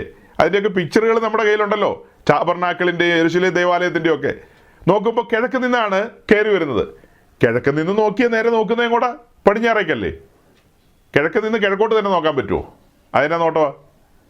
അപ്പം മൊത്തം താളം തിന്നി, ശരിയാകുന്നില്ല, കാര്യങ്ങൾ ശരിയാകുന്നില്ല. പഴയ നിയമത്തിൽ നമ്മൾ കാണുന്ന ആ ക്രമങ്ങളുണ്ടല്ലോ, പുരോഹിതന്മാർ ആലയത്തിലേക്ക് പ്രവേശിക്കുന്ന ക്രമം, അതിൽ നിന്ന് വ്യത്യസ്തമായിട്ട് നിങ്ങൾ ഇന്ന് എടുക്കുന്നത് സൂര്യൻ കിഴക്കുദിക്കുന്നു എന്നുള്ളത് കൊണ്ടാണ്. അപ്പോൾ അതിൽ ഞങ്ങൾക്ക് ഒബ്ജക്ഷനൊക്കെ ഉണ്ട്. ഇപ്പോൾ ഒരു വലിയ തർക്കത്തിലേക്ക് പോകുന്നില്ല. സൂര്യാരാധനയും സൂര്യനുമായിട്ടൊക്കെ നിങ്ങൾ എന്തിനിത് കൂട്ടിക്കുഴയ്ക്കുന്നു എന്നുള്ളത് ഞങ്ങൾക്ക് വലിയ സംശയമായി നിൽക്കുകയാണ്. സൂര്യനുമായിട്ട് സത്യക്രിസ്ത്യാനികളുടെ ആരാധന എന്തിനു കൂട്ടിക്കുഴയ്ക്കുന്നു? അതിൻ്റെ ആവശ്യമില്ല. ഓക്കെ, ക്രമത്തിലേക്കാണല്ലോ വന്നത്. അപ്പോൾ ക്രമമാണ് ഞാൻ പറഞ്ഞത്. ക്രമം പറഞ്ഞു. ആരാധനയുടെ ക്രമം യെരുശലേം ദേവാലയത്തിൽ നിന്ന് മാറി ഇപ്പോൾ എൻ്റെ ആത്മാവിലായിട്ട് ആരാധന മാറിയിരിക്കുകയാണ്. ഞാൻ എൻ്റെ ആത്മാവിലാണ് ആരാധിക്കുന്നത്. എൻ്റെ ആത്മാവിൽ ആത്മാവായ ദൈവത്തെ സ്വീകരിച്ചുകൊണ്ട് ആത്മാവായ ദൈവവുമായിട്ട് രണ്ട് നദി ഒന്നായി ചേരുന്നത് പോലെ എൻ്റെ ആത്മാവിൽ പരിശുദ്ധാത്മാവിൻ്റെ വലിയ സാന്നിധ്യം. അങ്ങനെ ഞാൻ ആത്മാവിൽ ആരാധിക്കുകയാണ്. അതിൻ്റെ വിശദീകരണങ്ങൾ ഒത്തിരിയുണ്ട്, അതിലേക്ക് ഇപ്പോൾ കിടക്കുന്നില്ല, അത് പിന്നാലെ നമുക്ക് നോക്കാം. അപ്പോൾ ശരിയായ ക്രമം ഇങ്ങനെയാണെന്നുള്ളതാണ് ഞങ്ങൾ പ്രസ്താവിക്കുന്നത്. നിങ്ങൾക്ക് ഈ ക്രമം ഇന്നുവരെ മനസ്സിലായിട്ടില്ല. നിങ്ങൾക്ക് ഈ ക്രമം മനസ്സിലായിട്ടുണ്ടോ? നിങ്ങൾ ഇന്നും വലിയ പള്ളികളൊക്കെ പണിതിട്ട് അവിടെ ദൈവം ഇരിക്കുന്നു എന്നും പറഞ്ഞ് അവിടെ ത്രോണോസും മദ്ബഹയൊക്കെ വെച്ചുകൊണ്ടാണ് നിങ്ങൾ ആരാധന അർപ്പിക്കുന്നത്. ഇന്ന് നിങ്ങൾ അവിടെ ധൂപം അർപ്പിക്കുന്നുണ്ട്. ധൂപാർപ്പണത്തോടുള്ള ബന്ധത്തിൽ ഏതേതെല്ലാം കാര്യങ്ങൾ ഉപയോഗിച്ചാണ് ധൂപം അർപ്പിക്കുന്നതെന്ന് പുറപ്പാട് ദിവസം 30-ാം അധ്യായത്തിൻ്റെ 33-34 വാക്യങ്ങളിലുണ്ട്. പക്ഷെ നിങ്ങൾ ആ ചേരുവകളൊന്നും ചേർക്കുന്നില്ല. നിങ്ങൾ കുറച്ച് കുന്തിരിക്കം മാത്രം ഇട്ട് പുകയ്ക്കുന്നു. അവിടെ 5 കൂട്ടം കാര്യങ്ങളാണ് പറയുന്നത്. ഈ 5ഉം കൂടെ നേർമയായി പൊടിച്ചിട്ടാണ് ധൂപപീഠത്തിൽ ധൂപം അർപ്പിക്കേണ്ടത്. പക്ഷെ നിങ്ങൾ ഒരു കൂട്ടം മാത്രം ഇട്ടിട്ടാണ് പുകയ്ക്കുന്നത്. ഞങ്ങളെ സംബന്ധിച്ച് ഇന്ന് ഞങ്ങൾ ആത്മാവിൽ ആരാധിക്കുമ്പോൾ അതൊരു സുഗന്ധ ധൂപമായി സ്വർഗസന്നിധിയിലേക്ക് 3-ാം സ്വർഗത്തോളം എത്തപ്പെടുകയാണ്. ഞങ്ങളിത് കുന്തിരിക്കൊന്നും പുകയ്ക്കുന്നില്ല, അതിൻ്റെ ആവശ്യമേ ഇല്ല. പകരം ഞങ്ങളുടെ പ്രാർത്ഥന ഒരു സുഗന്ധ ധൂപമായിട്ട് സ്വർഗത്തിലേക്ക് എത്തുകയാണ്. പഴയ നിയമത്തിൽ ധൂപം അർപ്പിക്കുമ്പോൾ ദൂതന്മാർ വേണമായിരുന്നു ധൂപം കൊണ്ടുപോകാനായിട്ട്. 2-ാം സ്വർഗം കടന്നു പോകില്ലായിരുന്നു. അതുകൊണ്ടാണ് ദൂതന്മാർ വന്ന് ആ ധൂപം കൊണ്ടുപോകുന്നത്, ദൈവസന്നിധിയിലേക്ക് എത്തിക്കുന്നത്, വിശുദ്ധന്മാരുടെ ധൂപം. ഇന്നങ്ങനെയല്ലെന്നേ.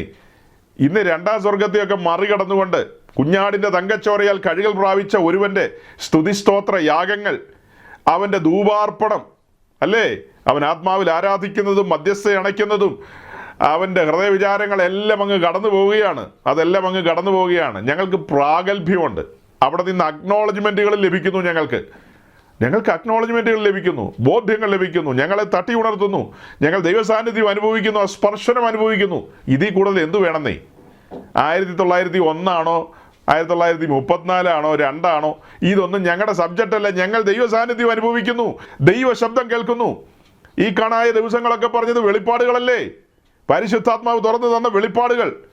ആരാധന യെരുശലേം ദേവാലയത്തിൽ നിന്ന് ഷിഫ്റ്റ് ചെയ്യപ്പെട്ട് എൻ്റെ ആത്മാവിലേക്ക് മാറിയിരിക്കുന്നു. ഇന്ന് ആരാധനയുടെ ഇടം മാറിയിരിക്കുന്നു. അങ്ങനെയുള്ള ഞങ്ങളെയാണോ ക്രമമില്ലാത്തവരെന്നൊക്കെ വിളിച്ചത്? അച്ഛൻ ദൈവസന്നിധിയിൽ മുട്ടുമടക്കി ചെറുതായിട്ട് ദൈവത്തോടൊരു മാപ്പ് പറയേണ്ടതുണ്ടെന്നാണ് എനിക്ക് തോന്നുന്നത്. വേഗം ഞാൻ അപ്പോസ്തല പ്രവൃത്തി 2-ാം അധ്യായത്തിലേക്ക് വരികയാണ്. 2-ാം അധ്യായത്തിലേക്ക് വന്നിട്ട് ഞങ്ങൾക്ക് ക്രമമുണ്ടെന്ന് പറഞ്ഞ് അവസാനിപ്പിക്കാൻ പോവുക.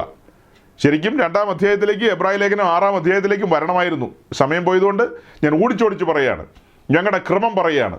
ക്രമം എന്ന് പറയുന്നത്, അപ്പോസ്തലന്മാരോട് ആളുകൾ ചോദിക്കുകയാണ്, രക്ഷപ്പെടാനും ക്രമത്തിൽ ജീവിക്കുവാനും ഞങ്ങൾ എന്ത് ചെയ്യണമെന്ന് ഒരു ക്രമം പറഞ്ഞു തരാൻ. അപ്പോൾ ക്രമം പറഞ്ഞു തരാൻ പറയുമ്പോഴാണ് പത്രോസ് ക്രമം പറഞ്ഞു കൊടുക്കുന്നത്. നിങ്ങൾ മാനസാന്തരപ്പെടണം.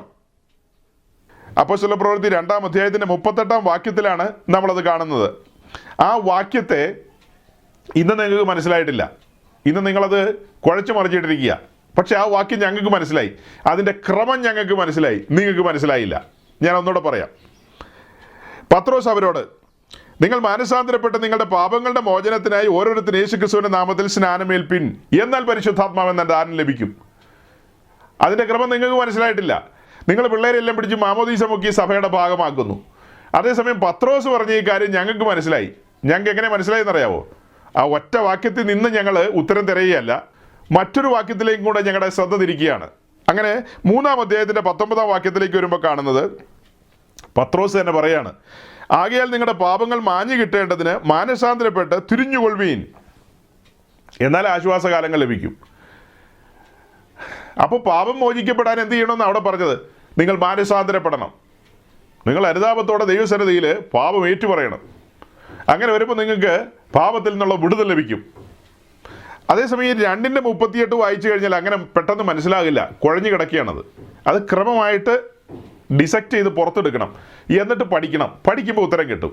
അപ്പോൾ ആദ്യപടി എന്താ? മാനസാന്തരപ്പെടണം. മാനസാന്തരപ്പെട്ടവൻ എന്ത് ചെയ്യണം? പിതാവിൻ്റെയും പുത്രൻ്റെയും പരിശുദ്ധാത്മാവിൻ്റെയും നാമത്തിൽ മാമോദീസ ഏൽക്കണം. ക്രമം കുറിച്ച് വെച്ചോണം. കുറിച്ച് വെച്ചിട്ട് വേണം കമൻ്റ് എഴുതാൻ വരാനുള്ളവരൊക്കെ വരാൻ. ചുമ്മാ വന്ന് കാർഡടിച്ച് വെടിവെക്കരുത്. എല്ലാം പഠിച്ചിട്ട് വേണം വരാനായിട്ട്. ആദ്യത്തെ ക്രമം മാനസാന്തരപ്പെടുക. യേശുക്രിസ്തുവിന്റെ രക്തത്താൽ കഴുകൽ പ്രാപിക്കുക. അങ്ങനെ ആ രക്തത്താൽ നീതീകരണം പ്രാപിക്കുക. എന്നിട്ട് അടുത്തപടി അവർ വിശ്വാസ സ്നാനത്തിന് ഇറങ്ങുക. പിതാവിൻ്റെയും പുത്രൻ്റെയും പരിശുദ്ധാത്മാവിൻ്റെ നാമത്തിൽ 3 പ്രാവശ്യമൊന്നും മുക്കേണ്ട ആവശ്യമില്ല. പിതാവിനും പുത്രനും പരിശുദ്ധ റൂഹായിക്ക് സ്തുതിയെന്ന് 3 പ്രാവശ്യം പറഞ്ഞു, അതിനൊന്നും കുഴപ്പമില്ല. ഒരാളെ വെള്ളത്തിൽ മുക്കുമ്പോൾ അല്ലെങ്കിൽ മാമോദീസ ഏൽപ്പിക്കുമ്പോൾ അതിനൊക്കെ ചില അർത്ഥങ്ങളുണ്ടല്ലോ.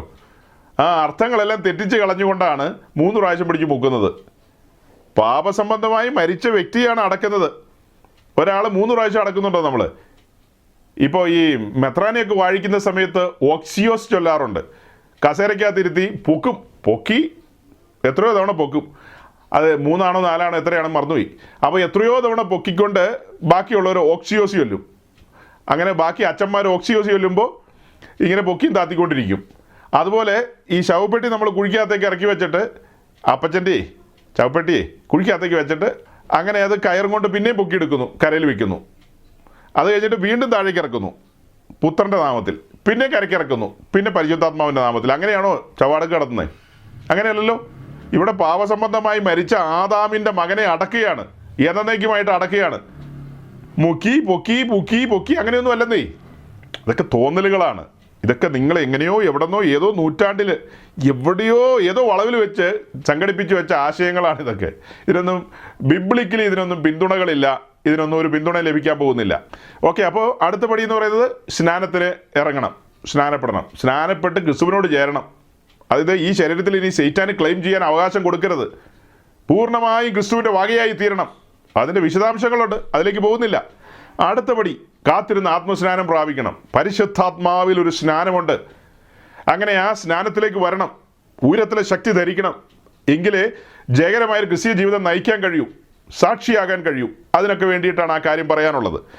അങ്ങനെ ഈ കാര്യങ്ങളൊക്കെ പറഞ്ഞ് പത്രോസ് പല വാക്കുകളിലും സാക്ഷ്യം പറഞ്ഞവരെ പ്രബോധിപ്പിച്ചു, അല്ലേ? അടുത്ത വാക്യത്തിൽ കാണുന്നത്, പല വാക്കുകളാലും അവൻ സാക്ഷ്യം പറഞ്ഞവരെ പ്രബോധിപ്പിച്ചു. ഈ വക്രതയുള്ള തലമുറയിൽ നിന്ന് രക്ഷിക്കപ്പെടുവനെന്ന് പറഞ്ഞു. അവൻ്റെ വാക്ക് കൈക്കൊണ്ടവർ സ്നാനമേറ്റു. അന്ന് 3000-ഓളം പേർ അവരോട് ചേർന്നു. ഈ ആദ്യത്തെ 3 കൂട്ടം കാര്യങ്ങൾ കഴിഞ്ഞു.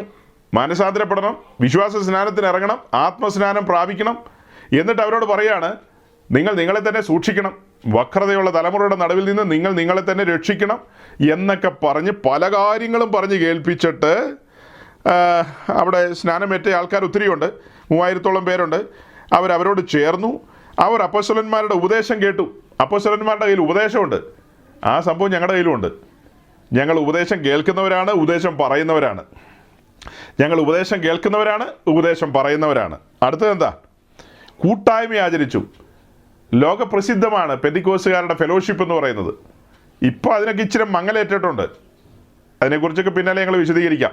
പണ്ട് കാലത്ത് ഞങ്ങളുടെ ഫെലോഷിപ്പ് എന്ന് പറഞ്ഞാൽ അനേകരെ ആകർഷിച്ചൊരു ഘടകമാണ്. ഞങ്ങളുടെ സുവിശേഷ ഘോഷണത്തെക്കാളും ജനത്തെ ആകർഷിച്ച ഒരു സംഭവമായിരുന്നു ഞങ്ങളുടെ ഫെലോഷിപ്പ് എന്ന് പറയുന്നത്. കൂട്ടായ്മ, ഭയങ്കരമായ ആ കൂട്ടായ്മയുടെ മാധുര്യം ജനം അനുഭവിച്ച് അനേകർ ഇതിലേക്ക് കടന്നു വന്നിട്ടുണ്ട് അല്ലേ? ഒരുവനെ ശ്രേഷ്ഠനെ എണ്ണിക്കൊണ്ട്, ഒരുവൻ്റെ ആവശ്യങ്ങൾക്ക് കൈത്താങ്ങൽ കൊടുത്തുകൊണ്ട്. പണ്ട് കാലത്ത് ഒത്തിരി രീതികളുണ്ടായിരുന്നു, അതെല്ലാം പറയേണ്ടതാണ്. പക്ഷെ സമയമില്ലാത്തതുകൊണ്ട് ഞാൻ പറയുന്നില്ല. അപ്പോൾ കൂട്ടായ്മ, ആ കൂട്ടായ്മയ്ക്ക് ഇന്നും ഞങ്ങൾ പ്രാധാന്യം കൊടുക്കുന്നു. അത് കഴിഞ്ഞ് അപ്പം നുറുക്കിയും. അപ്പോസ്തലന്മാർ അപ്പം നുറുക്കിയതുപോലെ ഞങ്ങൾ ഇന്നും അതേ കാര്യം പിന്തുടരുന്നവരാണ്. അപ്പം നുറുക്കിക്കൊണ്ടിരിക്കുകയാണ്. ക്രമങ്ങളാണിതെല്ലാം, ദൈവസഭയുടെ ക്രമങ്ങളല്ലേ ഇതെല്ലാം. ഇന്നും അത് അങ്ങനെ തന്നെ അനുഷ്ഠിക്കുകയാണ്, അല്ലെങ്കിൽ അതെല്ലാം ആചരിച്ചും അനുഭവിച്ചും മുന്നോട്ട് പോവുകയാണ്. ഒരിക്കലും ഞങ്ങൾ ഈ അപ്പം നുറുക്കലിനെ ഒരു ബലിയായിട്ട് പരിഗണിക്കുന്നില്ല. അത് തെറ്റായൊരു ക്രമമാണ്. ശരിയായ ക്രമം എന്ന് പറയുന്നത് അതൊരു മെമ്മോറിയലാണ്, അതൊരു ഓർമ്മയാചരണമാണ്. ക്രിസ്തുവിൻ്റെ ബലിമരണം സ്മരിച്ചുകൊണ്ട്, ധ്യാനിച്ചുകൊണ്ട്, നിറകണ്ണുകളോടെ, തകർന്നു തുടങ്ങിയ ഹൃദയത്തോടെ ഞങ്ങൾ ആ അപ്പത്തിൻ്റെ ഒരു ഭാഗം എടുത്തുകൊണ്ട് അത് ഞങ്ങൾ ഭക്ഷിക്കും. പിന്നത്തേതിൽ ആ പാനപാത്രത്തിൻ്റെ ഓഹരിക്കാരായി തീരും. അതും ഈ പറഞ്ഞതുപോലെയാണ്. വിറയാർന്ന കൈകൾ കൊണ്ടാണ് അത് ഏറ്റുവാങ്ങി അത് പാനം ചെയ്യുന്നത്. ഞങ്ങളുടെ കർത്താവ് ഞങ്ങൾക്ക് വേണ്ടി കഴിച്ച പങ്കപ്പാടുകൾ അതെല്ലാം ഓർക്കുമ്പോൾ സഹോദരങ്ങളെ, ഹൃദയ സ്തബ്ധമായി പോകുന്ന നിമിഷങ്ങളാണതെല്ലാം. കർത്താവായ യേശുക്രിസ്തു ക്രൂശിൽ അർപ്പിച്ച പരമയാഗത്തെ സ്മരിച്ചുകൊണ്ടാണ്, ആ പരമയാഗത്തെ സ്മരിച്ചുകൊണ്ടാണ് ഞങ്ങൾ ഇതിലേക്ക് കരനീട്ടുന്നത്. അല്ലാതെ ഞങ്ങൾ അവിടെ ഒരു യാഗം അർപ്പിക്കാൻ പോകുന്നില്ല. യാഗം അർപ്പിക്കുക എന്ന് പറഞ്ഞാൽ രക്തം ചിന്തണം. രക്തം ചിന്തിയിട്ടല്ലാതെ വിമോചനമില്ലെന്നാണ് പുസ്തകം പഠിപ്പിക്കുന്നത്. രക്തം ചിന്താത്ത ബലികളൊന്നും പ്രയോജനരഹിതമല്ലേ? പാപപരിഹാരത്തിന് വേണ്ടിയിട്ടുള്ള കാര്യമാണ് കേട്ടോ പറയുന്നത്. അല്ലാത്ത കാര്യത്തിന് പല ബലികളുണ്ടല്ലോ. ആദരബലം എന്ന സ്തോത്ര ബലിയുണ്ട്. പിന്നെ അതുപോലെ കർത്താവിൻ്റെ വേലയ്ക്ക് വേണ്ടി കൊടുക്കുന്ന കാര്യത്തിൽ പൗലോസ് പറയുന്നുണ്ട് അതൊരു യാഗമായി ഞാൻ സ്വീകരിച്ചിരിക്കുന്നു എന്ന്. അതുപോലെ പല കാര്യത്തിലും ബലിയർപ്പണത്തെക്കുറിച്ച് പുതിയ നിയമം പഠിപ്പിക്കുന്നുണ്ട്. പല കാര്യത്തെക്കുറിച്ചും ദാനം ചെയ്യാൻ കഴിയുന്നതും അതൊക്കെ അതിൻ്റെ ഭാഗമായി വരുന്നതാണ്. അതേസമയം പാപങ്ങളുടെ പൊറുതിക്ക് വേണ്ടി ഇനിയൊരു ബലിയും ശേഷിക്കുന്നില്ലെന്നാണ് ബൈബിൾ പഠിപ്പിക്കുന്നത്. ക്രമമായി പറയുന്നത് കേട്ടോ, വിശുദ്ധ തിരുവഴുത്തിൻ്റെ ക്രമമാണ് ഞാൻ പറയുന്നത്. പാപങ്ങളുടെ മോചനത്തിന് വേണ്ടി ഇനിയൊരു ബലിയും ശേഷിക്കുന്നില്ല. അത് ക്രിസ്തു ക്രൂശിൽ അർപ്പിച്ചു. അത് വിശ്വാസത്താൽ ഏറ്റെടുക്കുകയാണ്. വിശ്വാസത്താൽ ഏറ്റെടുത്തത് അനുഭവിക്കുകയല്ലേ ഇന്ന് ഞങ്ങളത് അനുഭവിക്കുക. ഞങ്ങളിവിടെ കൂടിയിരിക്കുന്ന ആളുകളിൽ ബഹുഭൂരിപക്ഷം പേരും ഈ സിറിയൻ ബാക്ക്ഗ്രൗണ്ടിൽ നിന്ന് വിശ്വാസത്തിൽ വന്ന ആൾക്കാരാ. അല്ലാത്തവരും ഉണ്ട്, എന്നാൽ ബഹുഭൂരിപക്ഷം പേരും അങ്ങനെയുള്ളവരാ. ഞങ്ങൾക്ക് അവിടെ ഒരു എക്സ്പീരിയൻസ് ഉണ്ട്, ഇവിടെ ഒരു എക്സ്പീരിയൻസ് ഉണ്ട്. നിങ്ങളെ സംബന്ധിച്ച് ഇപ്പം നിൽക്കുന്നിടത്തൊരു എക്സ്പീരിയൻസ് മാത്രമേ ഉള്ളൂ, ഇവിടെയുള്ള എക്സ്പീരിയൻസ് ഇല്ല. ഇതില്ലാതെയാണ് കഥ പറയാൻ വരുന്നത്. കേട്ടുകേഴ്വിയും ഊഹാപോഹങ്ങളും ഒക്കെ ആയിട്ടാണ് നിങ്ങൾ ഞങ്ങളെ പഠിപ്പിക്കാൻ വരുന്നത്. 1900-ൻ്റെയും 2000-ൻ്റെയും 3000-ൻ്റെയും ഒക്കെ കണക്കും പറഞ്ഞുകൊണ്ട് വരുന്നത്. നിങ്ങൾക്ക് എന്ത് എക്സ്പീരിയൻസ് ഉണ്ട്? നിങ്ങൾക്ക് കേട്ടുകേഴ്വിയല്ലേ ഉള്ളൂ. നിങ്ങൾ അനുഭവിച്ചിട്ടുണ്ടോ? നിങ്ങൾ രുചിച്ചറിഞ്ഞിട്ടുണ്ടോ? യഹോവ നല്ലവനെന്ന് രുചിച്ചറിഞ്ഞവരാ ഞങ്ങൾ. യഹോവ നല്ലവനെന്ന് രുചിച്ചറിഞ്ഞവരാ ഞങ്ങൾ. നിങ്ങൾക്ക് എന്ത് പറയാനുണ്ടെന്നേ? നിങ്ങൾക്ക് നിങ്ങളുടെ പാരമ്പര്യമുണ്ട്. ഞങ്ങൾക്ക് ആ പാരമ്പര്യം ഉണ്ടായിരുന്നല്ലോ. അതിൻ്റെ മേന്മ എന്താണ്, അതിലെ സന്തോഷം എന്തായിരുന്നു, അതിലെ ആനന്ദം എന്തായിരുന്നു എന്നൊക്കെ ഞങ്ങൾക്കറിയാം. ഞങ്ങൾ മാനത്തുനിന്ന് ചാടി വന്നവരൊന്നും അല്ലല്ലോ. ഞങ്ങൾ ഈ പറഞ്ഞ സംഭവങ്ങളിൽ നിന്നെല്ലാം പുറത്തിറങ്ങി വന്നവരല്ലേ. അന്നുണ്ടായിരുന്ന ഞങ്ങളുടെ ആത്മീയ ജീവിതത്തിലെ സന്തോഷവും അന്നുണ്ടായിരുന്ന ആത്മീയ മുന്നേറ്റങ്ങളും ആ കാര്യങ്ങളെക്കുറിച്ചൊക്കെ നല്ല ബോധവാന്മാരാ ഞങ്ങൾ. എന്നാൽ ഇന്ന് കൊള്ള കണ്ടു കിട്ടിയ മനുഷ്യരാ ഞങ്ങൾ. കൊള്ള കണ്ടു കിട്ടിയ മനുഷ്യരാ. ഞങ്ങളോടാണോ ക്രമം തെറ്റിയവരെന്നൊക്കെ പറയുന്നത്? എങ്ങനെ പറയാൻ തോന്നിയത്? എങ്ങനെ പറയാൻ തോന്നി? മനുഷ്യത്വമില്ലാത്ത പറച്ചിലായി പോയി കേട്ടോ. അത് അങ്ങനെയൊന്നും പറയരുത്. വളരെ സിസ്റ്റമാറ്റിക്കായിട്ടാണ് ഞങ്ങളുടെ കാര്യങ്ങൾ പോകുന്നത്. സിസ്റ്റമാറ്റിക്കായിട്ടാണ്. പറഞ്ഞല്ലോ, കയറി വരുമ്പോൾ ആദ്യം യാഗപീഠം, അത് കഴിഞ്ഞാണ് താമ്രത്തൊട്ടി, അത് കഴിഞ്ഞാണ് ധൂപപീഠം, അത് കഴിഞ്ഞാണ് മോസ്റ്റ് ഹോളി പ്ലേസ്. എല്ലാം സിസ്റ്റമാറ്റിക് ആയിട്ടാ. ആദ്യം പെസഹ ആചരിക്കുന്നു, അത് കഴിഞ്ഞ് ചെങ്കടൽ കടക്കുന്നു, അത് കഴിഞ്ഞ് മരുഭൂമിയിലൂടെയുള്ള യാത്ര, ആ യാത്ര ജയകരമായി പൂർത്തീകരിച്ച് യോർദാനും കടന്ന് വാഗ്ദത്ത ഭൂമി കോൺക്വർ ചെയ്യുവാൻ ഞങ്ങൾ മാർച്ച് ചെയ്യുന്നവരാണ്. ആ ഞങ്ങളോടാണോ ക്രമമില്ലെന്ന് പറയുന്നേ? സാത്താൻ പോലും വരണ്ടു പോയ നിമിഷങ്ങളായിരിക്കും അച്ഛൻ്റെ കമൻറ്റ് വായിച്ചിട്ട്. എൻ്റെ ദൈവമേ, അന്യായം പറയുകയാണെങ്കിലും അവിഖ്യാതി പറയുകയാണെങ്കിലും അതിനൊക്കെ ഒരു ശേലി വേണ്ടേ? ഇവരെക്കുറിച്ച് അങ്ങനെ പറയാൻ പാടില്ലെന്ന് ബിലിയാമിനോട് ചോദിച്ചാൽ ബിലിയാം പോലും പറഞ്ഞു തരും. ഇതാ തനിച്ചു പാർക്കുന്ന ജനം ജാതികളോടുകൂടെ എണ്ണപ്പെടുന്നില്ല. ഞങ്ങളുടെ ഒരു കൂട്ടായ്മകളിലും ദലൈലാമ ഞങ്ങളോട് സംസാരിക്കാനായിട്ട്, ആത്മീയമായി സംസാരിക്കാൻ ഞങ്ങൾ അനുവദിക്കില്ലച്ചോ. ഞങ്ങളുടെ ആത്മീയ സംഗമങ്ങളിലൊന്നും അബ്ദുൾ സമദ് സമദാനി ഞങ്ങളോട് സംസാരിക്കില്ല. യേശു ക്രിസ്തുവിൻ്റെ ബലിമരണം വിശ്വസിച്ച് അതിലൂടെ പാപക്ഷമ വാങ്ങിച്ചവരാ ഞങ്ങൾ. യേശു ക്രൂശിക്കപ്പെട്ടില്ലെന്ന് വിശ്വസിക്കുന്ന അബ്ദുൾ സമദ് സമദാനിയെ കൊണ്ട് നിങ്ങൾ പ്രസംഗം കേൾക്കും. ക്രമം തെറ്റിയവരാ നിങ്ങളും അവരും ഒക്കെ. ഞങ്ങൾ അങ്ങനെയുള്ളവരല്ല. ഞങ്ങൾ ക്രിസ്തു ക്രൂശിക്കപ്പെട്ടെന്നും 3-ാം നാൾ ഉയർത്തെഴുന്നേറ്റെന്നും വിശ്വസിക്കുന്നവരാണ്. അവനിന്ന് പിതാവിൻ്റെ വലഭാഗത്ത് മധ്യസ്ഥ അടയ്ക്കുന്നു. അവൻ താമസമിനാ വേഗം വരുമെന്ന് വിശ്വസിക്കുന്നു. ക്രമമില്ല ഞങ്ങൾക്ക്. ആര് പറഞ്ഞു ഇല്ലെന്ന്? ക്രമമില്ലാത്തവരെ വിളിച്ച് പ്രസംഗിപ്പിക്കുന്ന നിങ്ങളല്ലേ. നമ്മുടെ മുൻ പ്രസിഡന്റ് APJ അബ്ദുൽ കലാം നിങ്ങളുടെ ആത്മീയ സംഗമത്തിൽ പ്രസംഗിച്ചിട്ടുണ്ട്. അതെല്ലാം ക്രമരഹിതമായ കാര്യമാണ്. അതേസമയം നിങ്ങൾക്ക് പത്തനംതിട്ട കാതോലിക്കേറ്റ് കോളേജുണ്ട്, നിങ്ങൾക്ക് ബെസേലിയസ് കോളേജുണ്ട് കോട്ടയത്ത്. അതിൻ്റെ ഹിസ്റ്ററി അസോസിയേഷന് വേണ്ടിയോ ഫിസിക്സ് അസോസിയേഷന് വേണ്ടിയോ APJ അബ്ദുൽ കലാം എന്ന് പ്രസംഗിച്ചാൽ no problem. Abdul Samad Samadani Kolenchery saint Peter's കോളേജിൽ വന്ന് ഒരു പ്രഭാഷണം തന്നെ നടത്തട്ടെ, നോ പ്രോബ്ലം. എന്ത് പ്രോബ്ലം? ഒരു പ്രോബ്ലം ഇല്ല. അതെല്ലാം ക്രമത്തിൽ നടക്കണം, ചന്തവും ഉചിതവുമായി നടക്കണം, എല്ലാം നടക്കണം. അതേസമയം ആത്മീയ സംഗമങ്ങളിൽ അവരെങ്ങനെ പ്രസംഗിക്കും? ക്രിസ്തുവിൻ്റെ ബലിമരണം അംഗീകരിക്കാത്തൊരു മുസൽമാൻ എങ്ങനെ പ്രസംഗിക്കും? പുത്തൻകുരിശുകാരി അടുത്ത സമയത്ത് വലിയൊരു സമ്മേളനം നടത്തി. ആ സമ്മേളനത്തിനകത്ത് അലിയാർ കാസിമി ഒന്ന് പ്രസംഗിക്കുക. അലിയാർ കാസിമി യേശു ക്രിസ്തു ക്രൂശിക്കപ്പെട്ടിട്ടില്ലെന്ന് വിശ്വസിക്കുന്നയാളാ. മറ്റേ വന്നയാളെ എവിടെ നിന്ന് വന്നത്? അന്ത്യോക്യന്ന് വന്നയാളാ. അങ്ങനെ അന്ത്യോക്യന്ന് വന്നവരുടെ അടുത്തിരിക്കുക. ഇവരോ യേശു ക്രിസ്തു ക്രൂശിക്കപ്പെട്ടിട്ടില്ലെന്ന് വിശ്വസിക്കുന്നു.